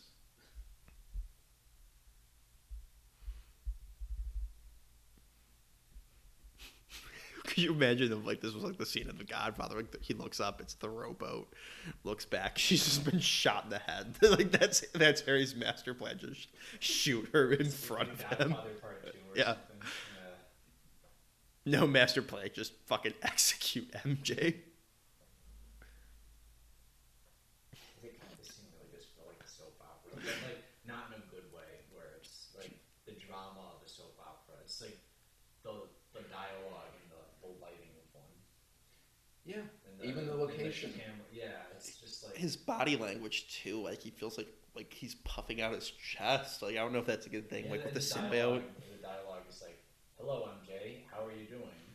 There's something I need to tell you, Pete. I'm breaking up with you." It's like very basic, straightforward sort of stuff. Why couldn't Harry just try to kill Peter? Just throw the pumpkin bomb on the bridge. He's doing what his father said, destroying the heart. Exactly. Okay. Could have been a little more interesting than making a relationship end. I don't think that's what Willem Dafoe meant. Like I said, Harry's master plan in this is holding MJ up at gunpoint and saying, "You better break up with him, or there's going to be problems." Because you even sit here, and I hate to get like all logical 101 on this, but like, couldn't she just be like, "Yeah, Harry's trying to force me to," and Harry's not like prepared right now. He's standing over there in like street clothes, like just kind of watching it, and she could have been like, "He's right over there." Peter would have been like, Isn't that how it should have ended? Like, do that. Like, hey, he wants me to break up with you. Go kick his ass. He's right over there. he could have probably made the jump from the bridge over to Harry. Yeah. Well, logic doesn't work in these movies. It is. It's like a passive aggressive, like almost like a middle school move. Yeah. And again, he could just have a gun here and just fucking shoot him. Like when he's like, "Hey Pete, what's that behind you?" Just shoot him in the back of the head. Well, again, he's trying to break his heart, and so now the masterstroke comes in where he says, "Oh, I'm the other guy." Couldn't you have done something more interesting though? If that's what you're like, that's the problem. It's just the idea of it's almost as if like it's like plot blocking Oh no, it could have been much more Okay. interesting. But it's like, why not just go for the jugular and just kill him? Why? It just feels like you're just delaying it. I get what they were trying to do. It just Should have just broken into Aunt May's apartment and, like, you know, done it again. snapped her neck. He's much more efficient than his father in this one. Like, his ghost is like, imagine like every time there's a reflective surface, he sees Willem Dafoe, and he's just like, That's what it was. he's like, like, you in, killed May. The animated series did that, yeah. So you snapped May's neck. Yeah, he told me to go for his heart. You tried killing his aunt. Like, I tried. I didn't do it.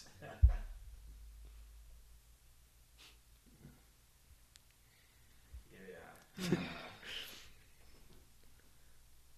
We've watched both this and Spider-Man 2 right in a row, and we're really crashing hard after that height of that movie. I've actually never watched all three of them so close to each other before. Well, also, it's like, you know everything I just said for the last scene. Just replay it over there. Because it's basically the same exact thoughts. Got the coffee shop and everything. So everybody loves this scene with the, the pie is so good or whatever. Oh God, yeah. But my favorite thing is very stupid. And it shows you how I've watched this movie too many times. It's when Harry disappears, the guy on the table to the left looking at him and being like, yo, where'd that guy go? Or I guess it's like the middle. Yeah. Ready? What? Because he's looking because Harry just dove. Yeah, he's still there. I like because it's like, and realistically, Harry just dove to the ground, is like crawling on the floor. And the editor's cut, isn't the scene moved? I think this whole, all the black suited stuff is put in a different order because this is expanded on because he goes back to the black suit, opens the closet, and it's actually interesting where you see the suit like moving. Yeah, I remember that. It's like I don't remember that very subtly. Yeah, because that's what he's looking to here. He like looks over to the closet, but it shows him open it, and the suit is breathing. Oh, okay. I remember they said in the commentary, like, originally they were going to have, like, as Franco referred to as, like, gobbets, as, like, they were to, like, everyone knew he was, like, the goblin, like, there was going to be, like, a bunch of beautiful women, and he would be, like, wearing the goblin suit, like, kind of floating around through here. What are you talking about? James Franco said, like, their original intention was that he was going to have, like, a bunch of hanger-on, like, beautiful women in this room with him, like, in this scene, and, like, they were going to refer him as the gobbets. So this proves this movie could have been a lot worse than what we got, and he was just going to be in the goblin uniform, floating around on, like, the goblin stick in this scene, going right into the fight. So I guess it would have been, like, Back to the Future 2, where he's like, okay, girls, you can leave. So the gobbets, I love saying that, would have left, and then the fight would have happened. Are you sure that was a story thing, or that was just a James Franco idea? Sam Raimi and them did not dispute it. What's interesting is the opening shot of this is different in the editor's cut too, where instead of him being standing there, he's like sitting almost like centrally on the couch. Mm-hmm. I think that it was funny when they announced the editor's cut because there was for years all these stories about like the deleted scenes. Oh, there was the Maker's Mark just smashed. Sorry. It's really the end of the trilogy. Yeah, and all these scenes about like, and that they cut out of the movie, and we're all like, oh wow, so is this going to be an expanded version with all the stuff that was missing? Instead, it's even shorter than the normal version of the movie. Like, the editor, Bob Murawski, must have just been like, oh no, the only better version of this movie is less. One that does not take up as much of your time. We'll include the Bernard scene. It's just funny because they do add scenes in there and it's still shorter because they cut a bunch of stuff out. I can appreciate that. Yeah. Just the editor trying to just make a better cut and just doing more instead of just making a bloated extended version. But to quote Plankton from SpongeBob, it's funny in a cosmic sense. Yes.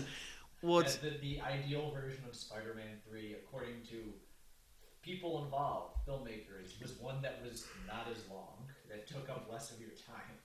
Well, it's like the original, like Star Wars: A New Hope, like how that movie was saved by the editors. Like, that's like there are a lot of scenes that they like cut out because it's just like there's no need, and like these do not work in here. But there was no editors save this movie at the time. They did the best they could. Yeah. Like I said, it was too many cooks. Yeah. And it reflects in the final product where there's a lot of different storylines with varying levels Oh, I wish the action figures referred to him as Little Goblin Jr. It's a good nickname.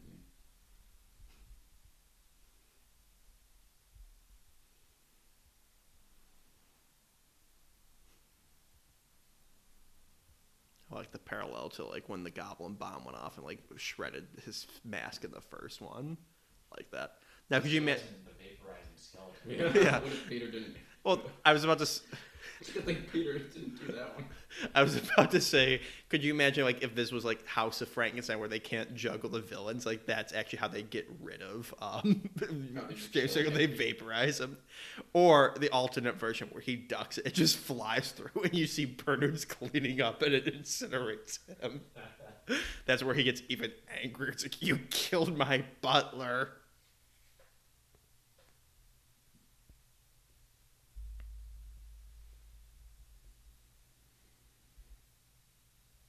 He's very funny in this. Yeah. I think. Yeah, I like this shot too. How it zooms into the picture that he's putting up, and you see Peter's reflection. He's within the black suit picture. Mm. Also, I think this is no, it's the montage. I was going to say after the montage, that's our last scene in the Daily Bugle. Mm-hmm. And that barely even counts because it's just Betty. Like we're done with Jameson after. Oh no, Jameson's in the climax, but we're done with Robbie after this sequence. We're gonna have to print a retraction. Robbie's role in this is to say, Peter, what's going on? Oh, Yeah. Black suit Spider-Man. And Hoffman as well. Yeah. Peter, these are incredible. I think Hoffman ended up having more lines. It's to say what's going on here. It's a shame because we talked about in the second one, like how like there's like the knowing glance he shares with Peter, and like how he's like going up to bat for Spider-Man, like when Jameson's like giving him with the headlines, like I got it. It's like they really did like downplay Robbie's role in this, and it's a shame because they were definitely building up, and then obviously in the comics and the cartoon, he was a much better character. Wait, you can see Tobey Maguire getting increasingly shorter as he walks through the Wait, was the floor slanted for it? No, he's just a short guy. Okay. It's forced perspective or Yeah. something. You see the extras are getting taller.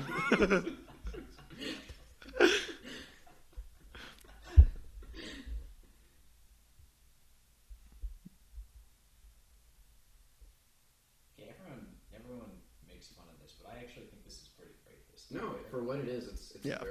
very funny scene. The whole point is that the suit turns Peter evil, but Peter's a naturally awkward and geeky guy. Yeah. So this is what Peter thinks being cool and badass is, and I think a lot of people just take it at face value. Yeah. And that's what it's supposed to be. I love this face he does here.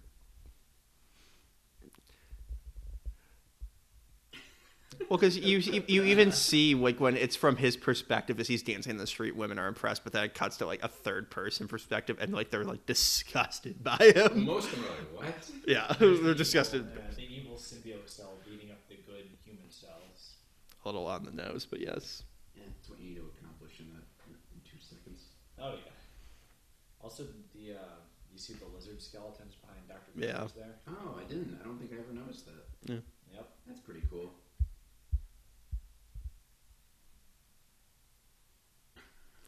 Yeah, like when he's imagining it, they're all looking at him impressed. All these attractive women just walking. I mean, it is New York, but It's like even funnier with like the volume off and everything. Like watching it with the subtitles. how many apple boxes does Tobey Maguire have to stand now? 14. Yeah, she was just stepping down. Yep. She's slouching. But no, this is going back to what I was saying. Like he should be more brutal. Like we're seeing it a little bit. Like, but it's Yeah, like this is like the lamest way of doing what you're saying they should be doing. Yeah. It's like, oh look, here's some photos of Spider-Man being vaguely aggressive with some criminals. I guess he's taking it too far. But no, could you imagine how great of a scene that would be? Like, there's like this mugger who like he's already disarmed, and then like he just goes for like a punch that he could easily dodge. He just grabs Starman, just snaps it like fucking balsa wood. Like really let Raimi get like the Evil Dead effects in here.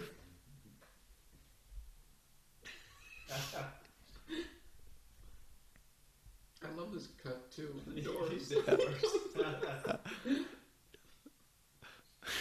Just immediate.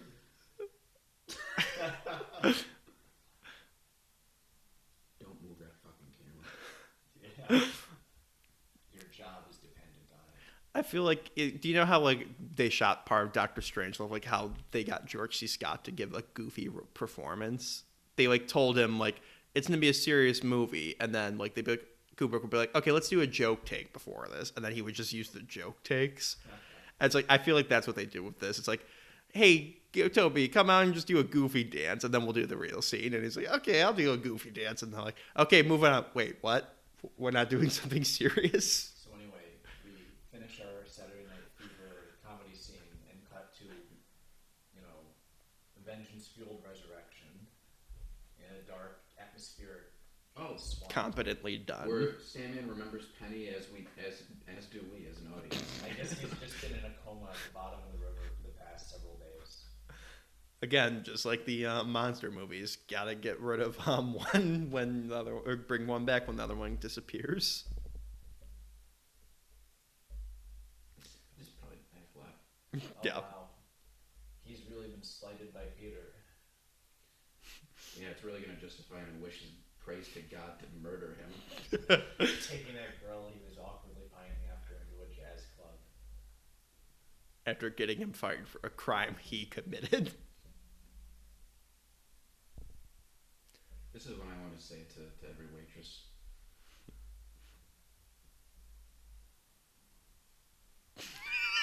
I Works forgot every about that time. one.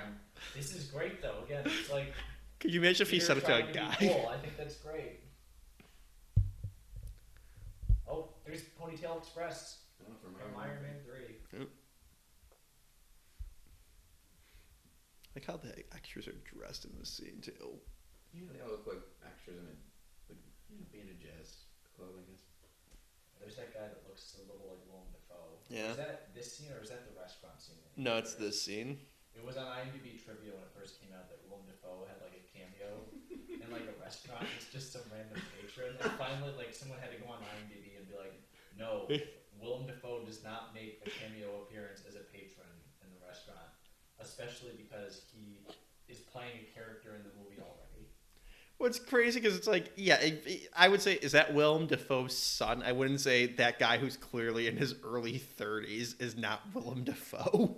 This is one of the funniest parts of the movie. Him just like at the piano. You could tell Tobey Maguire's having a lot of fun, though. Again, Did he think it was going to be good? I don't know. I'm gonna say he did. I think they probably were all pretty confident in what they were making after how the last two were received. Maybe. I don't know.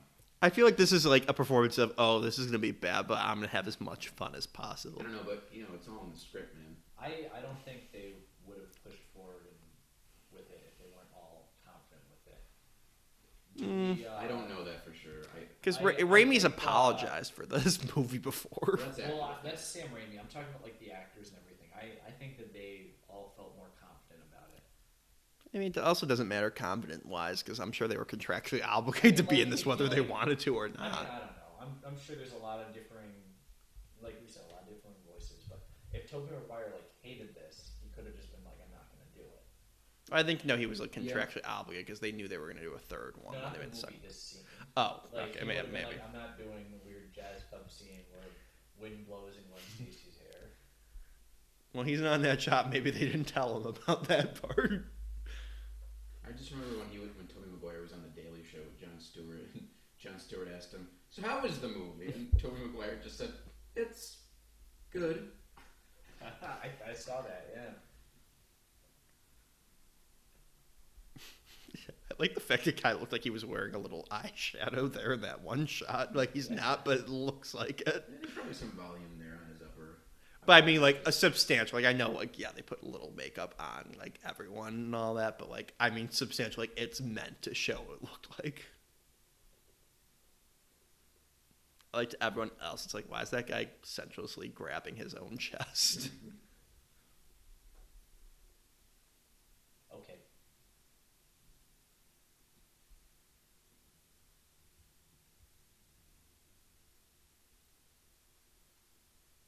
He danced terribly.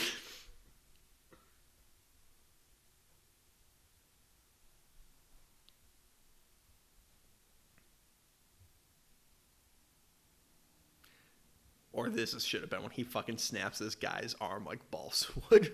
Just throws him through the wall. Throws him through the window. What? Could you imagine, like, he's going, like, batshit, like, he just, like, snaps one of their necks, too, like, Peter's gotta go on the run, like, the Peter Parker alias has to die now. Mary Jane forgives him, but it's like, oh, I still have to be on the run now. It's like a bender that you really regret the next day. Oh, yeah, That's the black costume. I murdered They him. said it's a metaphor for drug addiction, but it's more just like a really bad bender. Now I remember in the video game when you can switch back and forth to the black suit, and it would increase your power, it would increase your stamina, and it would increase your health. But the longer you played it would eventually start hurting you. You would have to fight back, otherwise it would kill you. I just thought about that. That was an interesting game mechanic. Well, it's a little more faithful to the comics. Like it literally Kind of. Not. I mean, even though it just depleted his energy. Yeah, well, More tired. it could, and it would be like a thing where it would happen in opportune times. Like you could be in the middle of a fight scene, and then if you haven't switched back, all of a sudden, like it just starts like it would be like twitching at him, and you would have to do a bunch of button combinations to get out, and you would switch back to Spider-Man. And if I'm remembering correctly, if you didn't do it correctly, it would drain like half of your energy. So now when you're back in the red and blue costume, you had like half energy too. God, those games were great. Bruce Campbell was in them, guys. I suppose we should talk about this scene. Remember when it used to rain? To be fair, This is New York. yeah. Who knew Eddie Brock was Catholic? That's a big thing in the comics, actually. Oh. Oh yeah. But here it's get religion. That's it. Set up and pay off, folks. You Oh. want your second-rate film lesson? Look no further. I just Set remember. up, get religion, pay off. God, please kill Peter Parker. I also like how he when he goes into church, he's like, "It's Brock, sir." Like he's talking to God, like he's like an underling, like talking to Jameson. I get what they're going for. He like asks for help from God, and instead basically is like answered by a demon. Yeah, I see it. Just wish there was a little more going on behind it. Yeah. In terms of what gets him there. Instead of him just being like, God, kill Peter Parker. Whoa. Hey. I remember seeing that line in the trailer. I was like, holy shit, this is dark. It was like, wow, they're going there. What warrants Eddie Brock to ask that of God? Oh, just, he got him fired. Yeah. Also, good thing the other people in the church that we just saw 30 seconds ago aren't coming to investigate this either. Like, imagine like it misses Eddie Brock and just falls on some priest. It's kind of like I don't need the movie to be really dark or anything like that, but if you're gonna go out and be like, yeah, God, I need you to kill Peter Parker, there's got to be a real motive behind that. Yeah. I remember watching this scene when the clip came out in the computer lab in 8th grade, and I had the volume on. And people were like, Jake, what are you watching? I was like, oh, nothing. Just men screaming. There's, you see that piece that fell on his jacket? Maybe that becomes Carnage in the 4th movie. Yeah. Well, I remember people saying you see a little bit kind of survive at the very end. That's what people theorize as well. It's like the same thing like in T2, like when the liquid cop falls in, like you see like a little splash out that some people theorize, oh, will that be in Terminator 3? And then the answer was, no, it will not be in Terminator 3. Instead, we're going to get a very long list of series of sequels that suck. Yeah, all the people that were like, oh, coming up with justification for how Venom can come up, they were really grasping at straws. Yeah. To say the least. My thing is like, I it would be deliberately shown if it was like, that's like, okay, you just see like a small piece, like I don't know. It's like Aaron Eckhart was constantly asked after Dark Knight, it's like, oh, is Two-Face gonna come back? He's like, no, he's dead. And then he had to meet Chris Nolan on a beach on a very cloudy day. For Chris Nolan to tell him no. Well, these things can always change.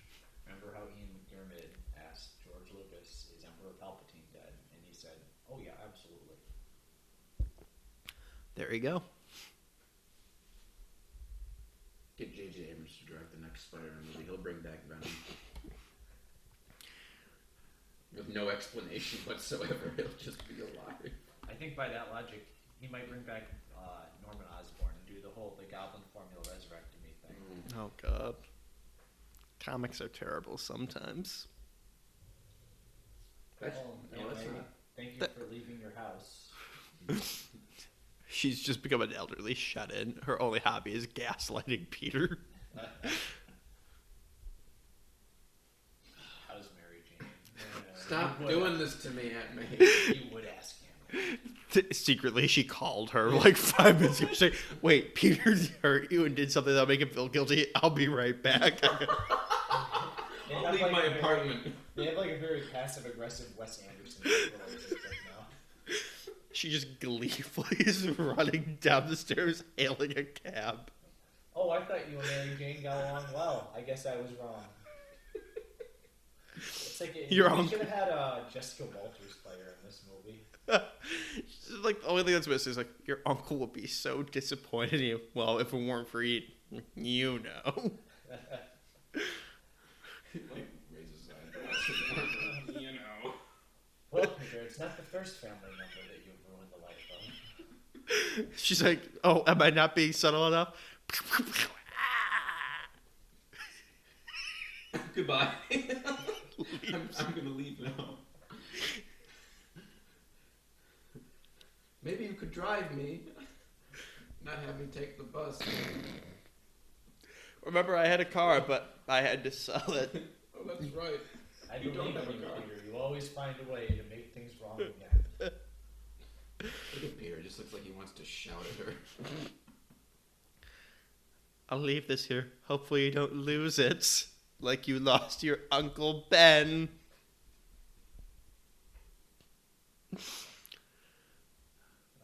Yeah. We've turned Aunt May It's from nice this loving lighting, lady though. into a sociopath. Oh, here's this great scene. Yeah. That was like shot a week before the premiere.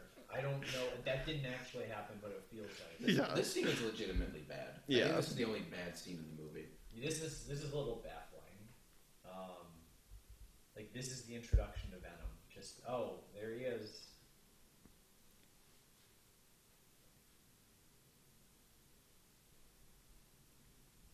Wait, how do you know about my daughter? Were you watching as a sandcastle was being built for her?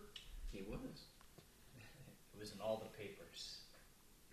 There's an alternative scene where, probably a better one. I mean, granted, I haven't seen it, but it sounded better. Where Eddie shows up at the park and corners. That's what I was referring Yeah, to. it's corner That had to Sandman. be the lead-in after that scene in the editor's cut. I thought we were going to get that Yeah. in the editor's cut. Maybe like the effects weren't finished. Mm-hmm. Yeah. Because I assumed he was going to show Venom at some point in that scene, but I don't know. We don't know enough about it. Well, in the video game, Eddie holds the daughter hostage to force Sandman to work for him. So I don't know if that happened in that alternative scene, though.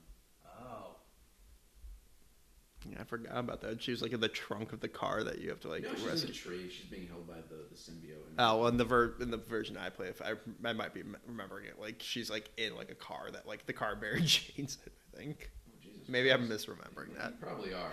That's pretty disturbing. She's just in the trunk. Daddy, did you find the medicine? What happened? Well, Flint. The good news is you saved your daughter from the symbiote. Bad news is she's still dying. She's locked in a trunk of a car. Okay, here's a scene I do like. I actually like him as the taxi driver here. What is something Eddie Brock would do? He does disguise himself with the symbiote. And But it's adding like some real personality to this character. I think of like the first two movies, the villains had a lot of fun personality, and that's like a moment where they have that. He's dressed as a taxi driver and turns into a monster and kidnaps her. That also looked like a very fake arm. Like I don't even feel like that was like a real arm with makeup, but it was just like a prop arm. They just jam in Kirsten Dunst's face. Sam Raimi just jam the arm, Yeah. or he just. You could clearly tell he's just looking down. Like they don't even have the teleprompter at eye level for him. He's looking down. Okay, this is a random thing, but that one shot of the SWAT officer like getting attacked always reminded me of Sir Robin from Monty Python and the Holy Grail, where it's the angle of his face as he's being attacked. It looks just like Sir Robin and Monty Python in the book. Yeah. Yeah. Here comes the music. In other news, I will never be watching this movie again after this, except probably again tomorrow.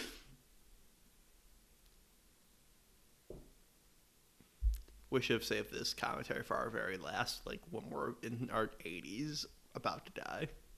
Yeah. One of his honored. No, the last review we're gonna do is Scooby Doo Goes Hollywood, Jake's favorite movie. It's gonna be like the He's Unforgiven of commentary tracks. Jake's actually loading a gun right now with a single bullet for some reason.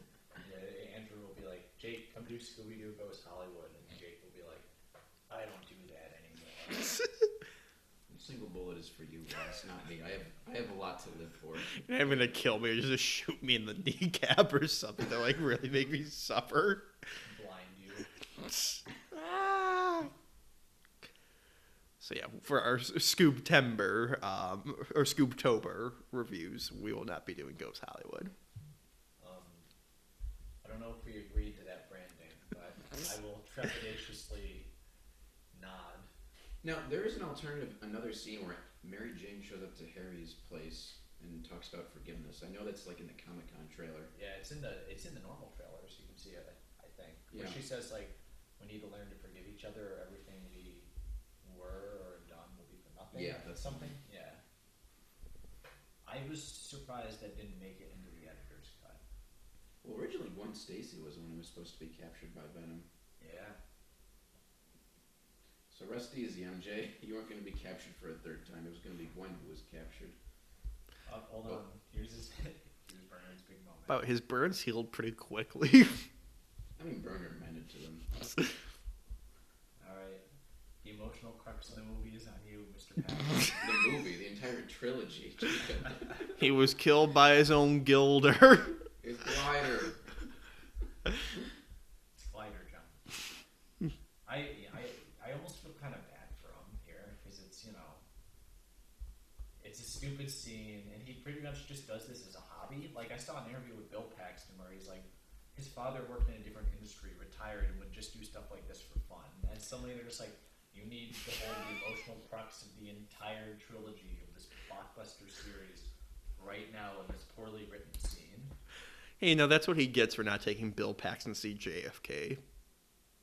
I even like people that say that the Butler is just a figment of his imagination. Oh God. Say Harry's Bernard decrepit Quid. warped mind just hallucinates Bernard. Yeah. Bernard retired several years ago. By the way, explaining the joke I just said, Bill Paxton wanted to see JFK the day he was shot. His dad did not want him to go see it, so there you go. Are you suggesting that Bernard is another? Yeah.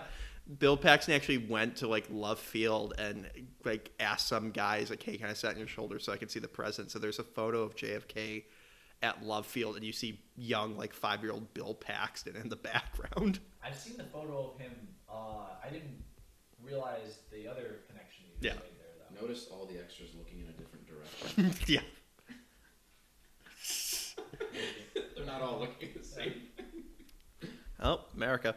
Now, I was thinking about directing crowd scenes or something like this. I was listening to something that the Angry Video Game Nerd was talking about with crowd direction, and he said on his movie, like his DP said, to make it seem more natural, you don't want everyone pointing up and looking at the same time.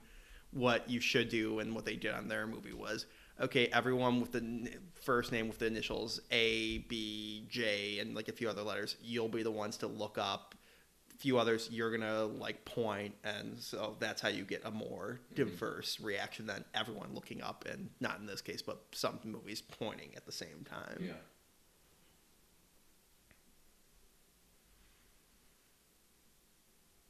This is a funny one. Yeah. Some people also bring up, like, why does he have to take his mask off? It's like, because this is so rushed. He needs to know it's Eddie. There's no other way. There was no other time for him to know that this was Eddie, except for him to take his, like, symbiote mask off. They also want to let him act and give him FaceTime, too.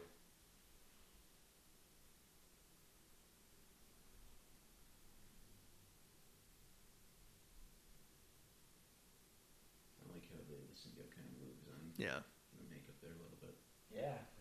I don't think it's a terrible design for, like, when he's talking. I don't think it should have I, looked like this the entire time, but So I gotta be honest, I like Venom's design, the fully super Venom design in this better than the Venom movie. Yeah. yeah.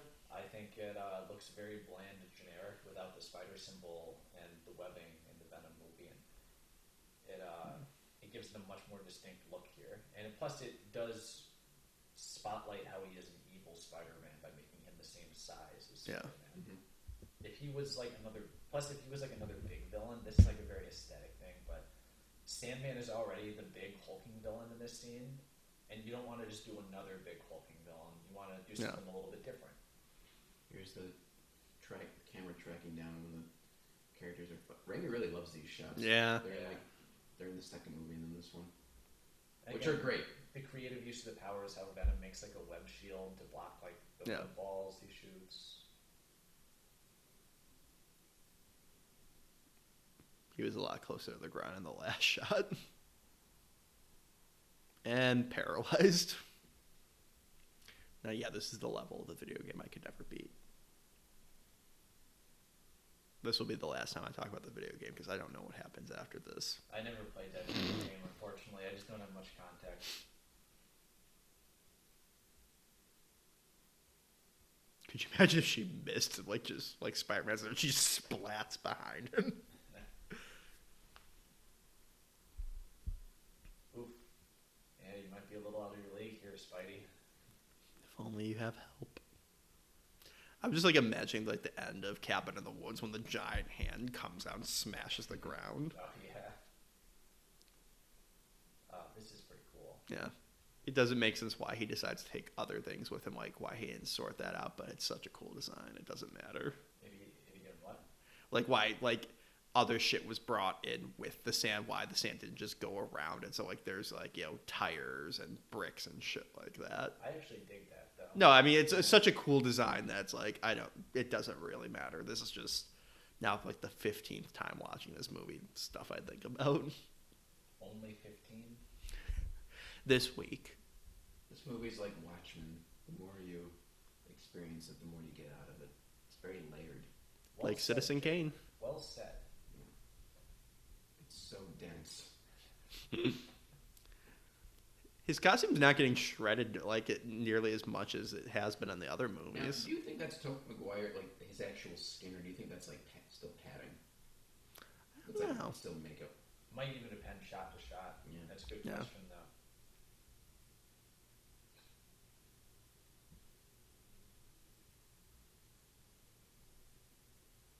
MJ's like, I got my own problems here, sport.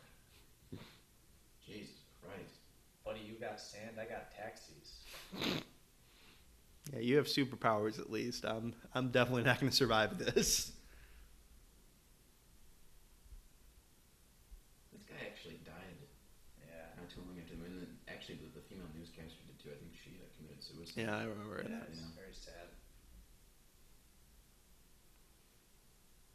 Got nothing to say to that.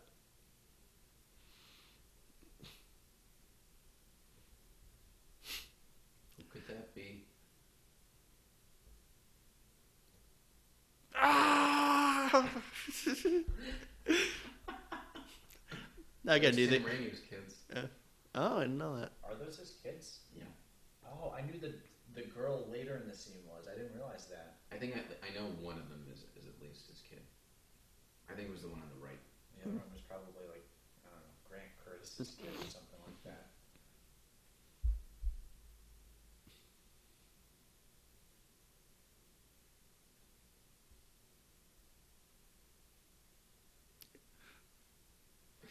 Friendship.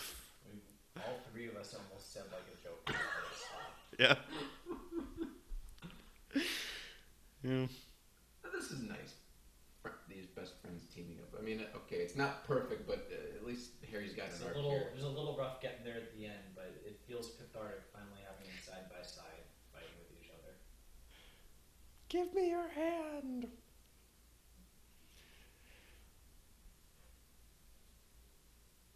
People applauded at the end of this movie when I saw it for the second time. You know what's funny? This scene here where he turns Sandman to glass always reminded me of the first Bionicle movie. Something happened in that. Okay, so anyway, this is Sam Raimi's daughter. Oh, this is J. Jonah Jameson's last scene where it's the 2000s. Everyone's dressed like it's the 2000s except Jameson, who's dressed like a 1950s news reporter. Three-piece suit, fedora.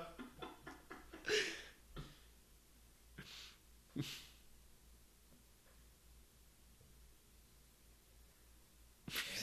until this latest movie, that was the Far last From we Home, ever yeah. got of J.K. Simmons as Jameson.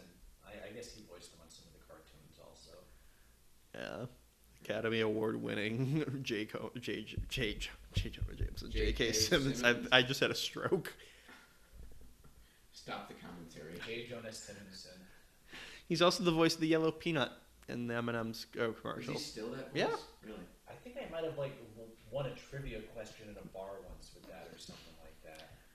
Well, they had like a That lot was of a voice question, actors. yeah. Phil Hartman was the voice of the blue one. No, maybe it wasn't a bar. I don't know. Anyway, back to the movie.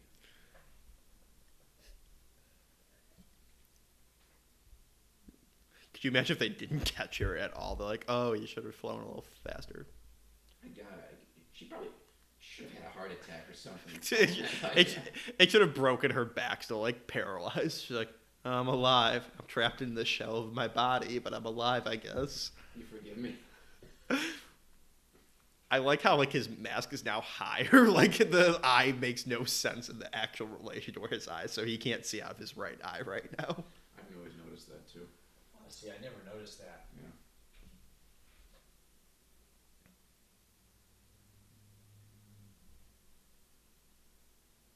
Whoa! Look out! You got the Sandman. Meanwhile, over at the White House, they're trying to launch a Moab or not. Do we need to level New York? Yeah, what's Bush's reaction to this? Right? We got a terrorist attack. Get Kanye on the phone. I need her advice. A sand what? Made of sand? What do you think we should do, Cheney? We bomb the city. You don't even know what part of the city. Just bomb it all. There's no other way. Only way to be sure. That's why we got to watch the Amazing Spider-Man movie so we can think what Obama did, and now we have to watch the new one. What Trump would do. What Trump would do during the Mysterio attack? I don't know. Probably take credit for everything. Nuke the city.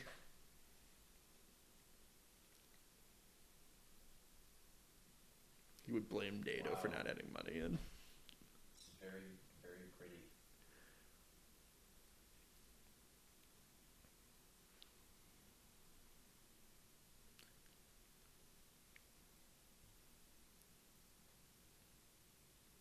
Topper Grace talked about there's like he's got like his teeth are.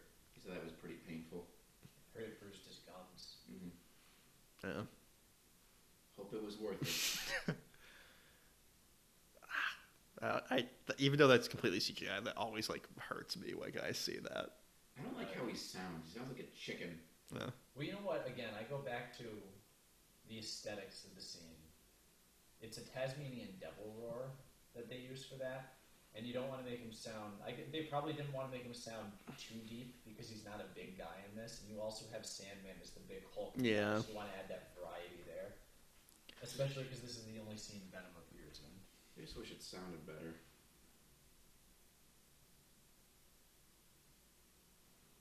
Now, do you think Norman Osborn knew George W. Bush? Because, the military-industrial complex. Always great to meet our president of the United States. You just see George Bush. Yeah. Well. You just see Always great to meet our president of the United States. You just see George W. Bush in the background of Harry's funeral. He's a true American. Right next to Flash Thompson. Oh, God, Spider-Man. Yeah, if only you had webbing you could have used. He's trying to use the Force. Yeah. This is interesting that he only realizes the symbiote's weakness after the fact. Yeah. Most versions of this story, he finds out and uses that at the church tower. But here it's sort of he only realizes after the fact what happened. That's what always made the church seem a little unclear. I think it's symbolic in terms of religion with forgiveness, but how would he know to get the symbiote off? He didn't. It was just across the street from the club. Yeah. Because the point of the symbiote is that you can't unbind it so easily. So I feel like you'd have to set that up a little. Yeah, bit. I think it was just he needed to go somewhere secluded. That literally was the closest place. But how did he know he could get it off exactly? I don't know. Maybe he thought he could just at that point just take the costume off. He didn't think it was going to be a fight. Wow, really diminishes the power of the symbiote. And I think that's why they haven't done that in any other iterations of the story. I'll look here to see if his skeleton. I've never noticed his skeleton. Yeah. Oh yeah, there we go. It's a very brief flash. He's dead, people. He's Yeah, not coming people back. point to that, but it's like you see it's all burning up. Yeah. I know I feel like I'm stuck in 2007, but he's dead. But Jake, didn't you look in the promo of Spider-Man and see inside his eye? It was Venom. Now I'm just imagining you see like one of our Predator drones flying by, like that like Spider-Man's about to defeat the final blow, and Bush just bombs the site. That was like the Stan Lee explanation for why this stuff wasn't a big deal. It's because it's New York. Well, hey, at the time, from the 60s through the 80s, no one gave a shit about New York. It was a cesspool. Ford the city, dropped dead. That was literally a headline because Gerald Ford hated the city. My daughter was dying. Yeah, you killed my uncle, though. With how big of a man you are, you should have been in the wrestling ring. You could have made $3,000. Oh God! Did he put it on and fought Bonesaw? What if he was Bonesaw? What if the thing was like, They got Macho Man Randy Savage to be in this. He might have been dead at this point. See, I pretty much expected after this that each new movie would be an escalation of how many villains were present when Uncle Ben died. Like if they did Electro next one, they would be like, well, it wasn't the burglar that killed your uncle, and it wasn't Sandman. It was actually Electro, Sandman, and the burglar, and they could have flashed back, and eventually you would get to a point where Uncle Ben was just being mobbed by the Sinister Six. Which, by the way, I remember the Wizard magazine was theorizing when they thought Topher Grace might have been Electra. Like, is this going to be the start of like the Sinister Six? Like, is the Sinister Six going to be in this movie? I remember how Doc Ock was dead in the Sinister Six? Yeah. Like, well, we didn't see his body get totally vaporized. He only drowned and fell into a sun.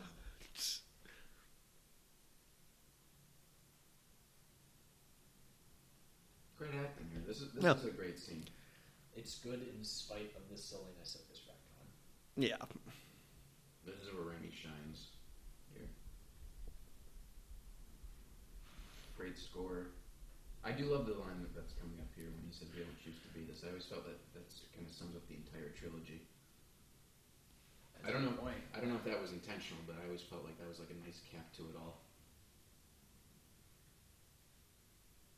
Yeah, I think that's right here. Another way of verbalizing, you make do with your situations.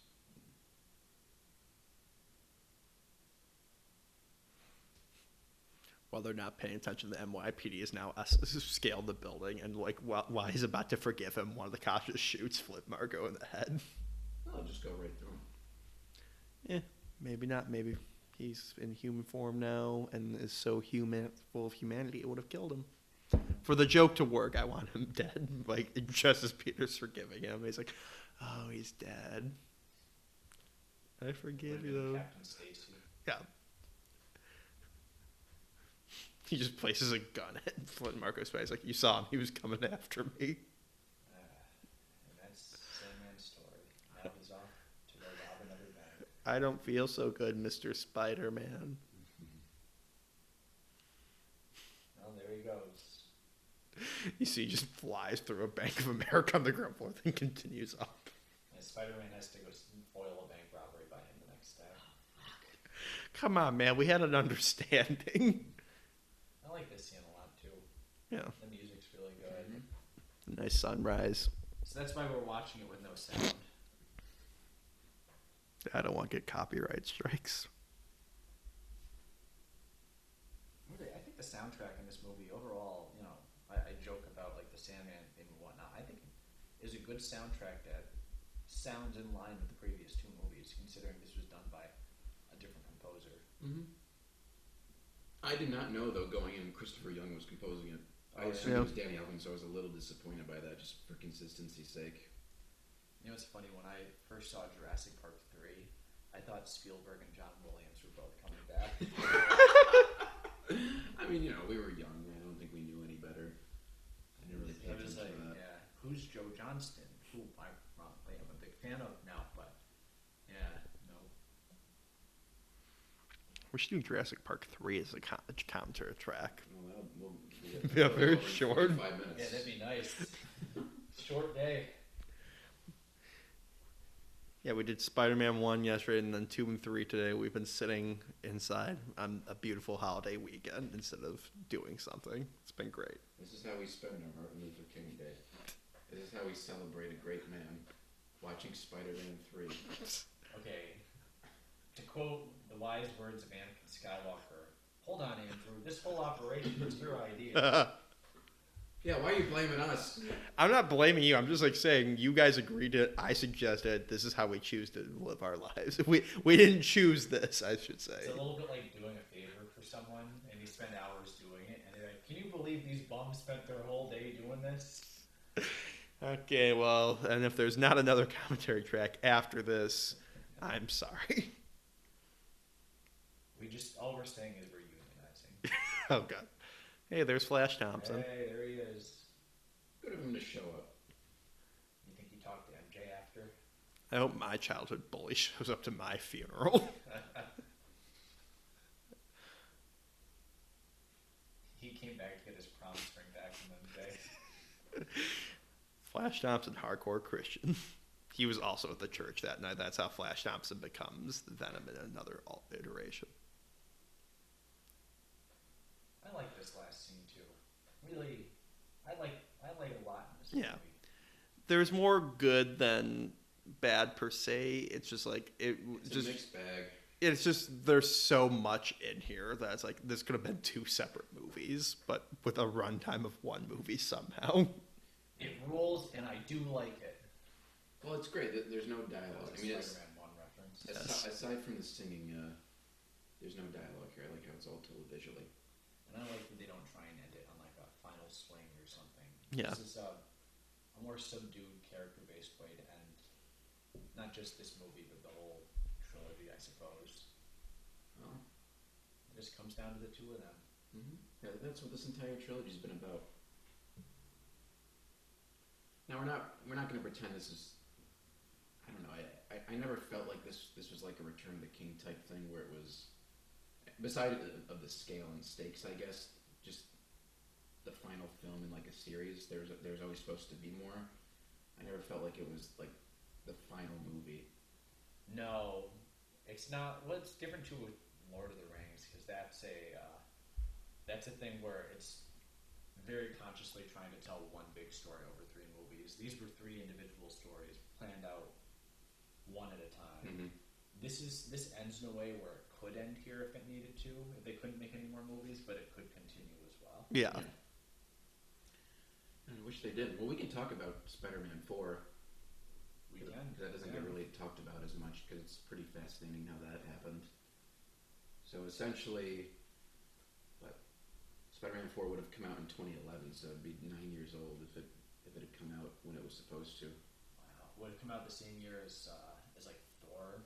Yeah. Yeah. Captain America: The First Avenger. I'm curious how that would have gone over. I mean, these things kind of happen, the way they do. But I always kind of think about that, how it would have gone over. I still think it probably would have been the biggest hit out of all of them. Oh, yeah. You know, it's tough because you want to like look at what the scripts look like because you're curious what would have happened.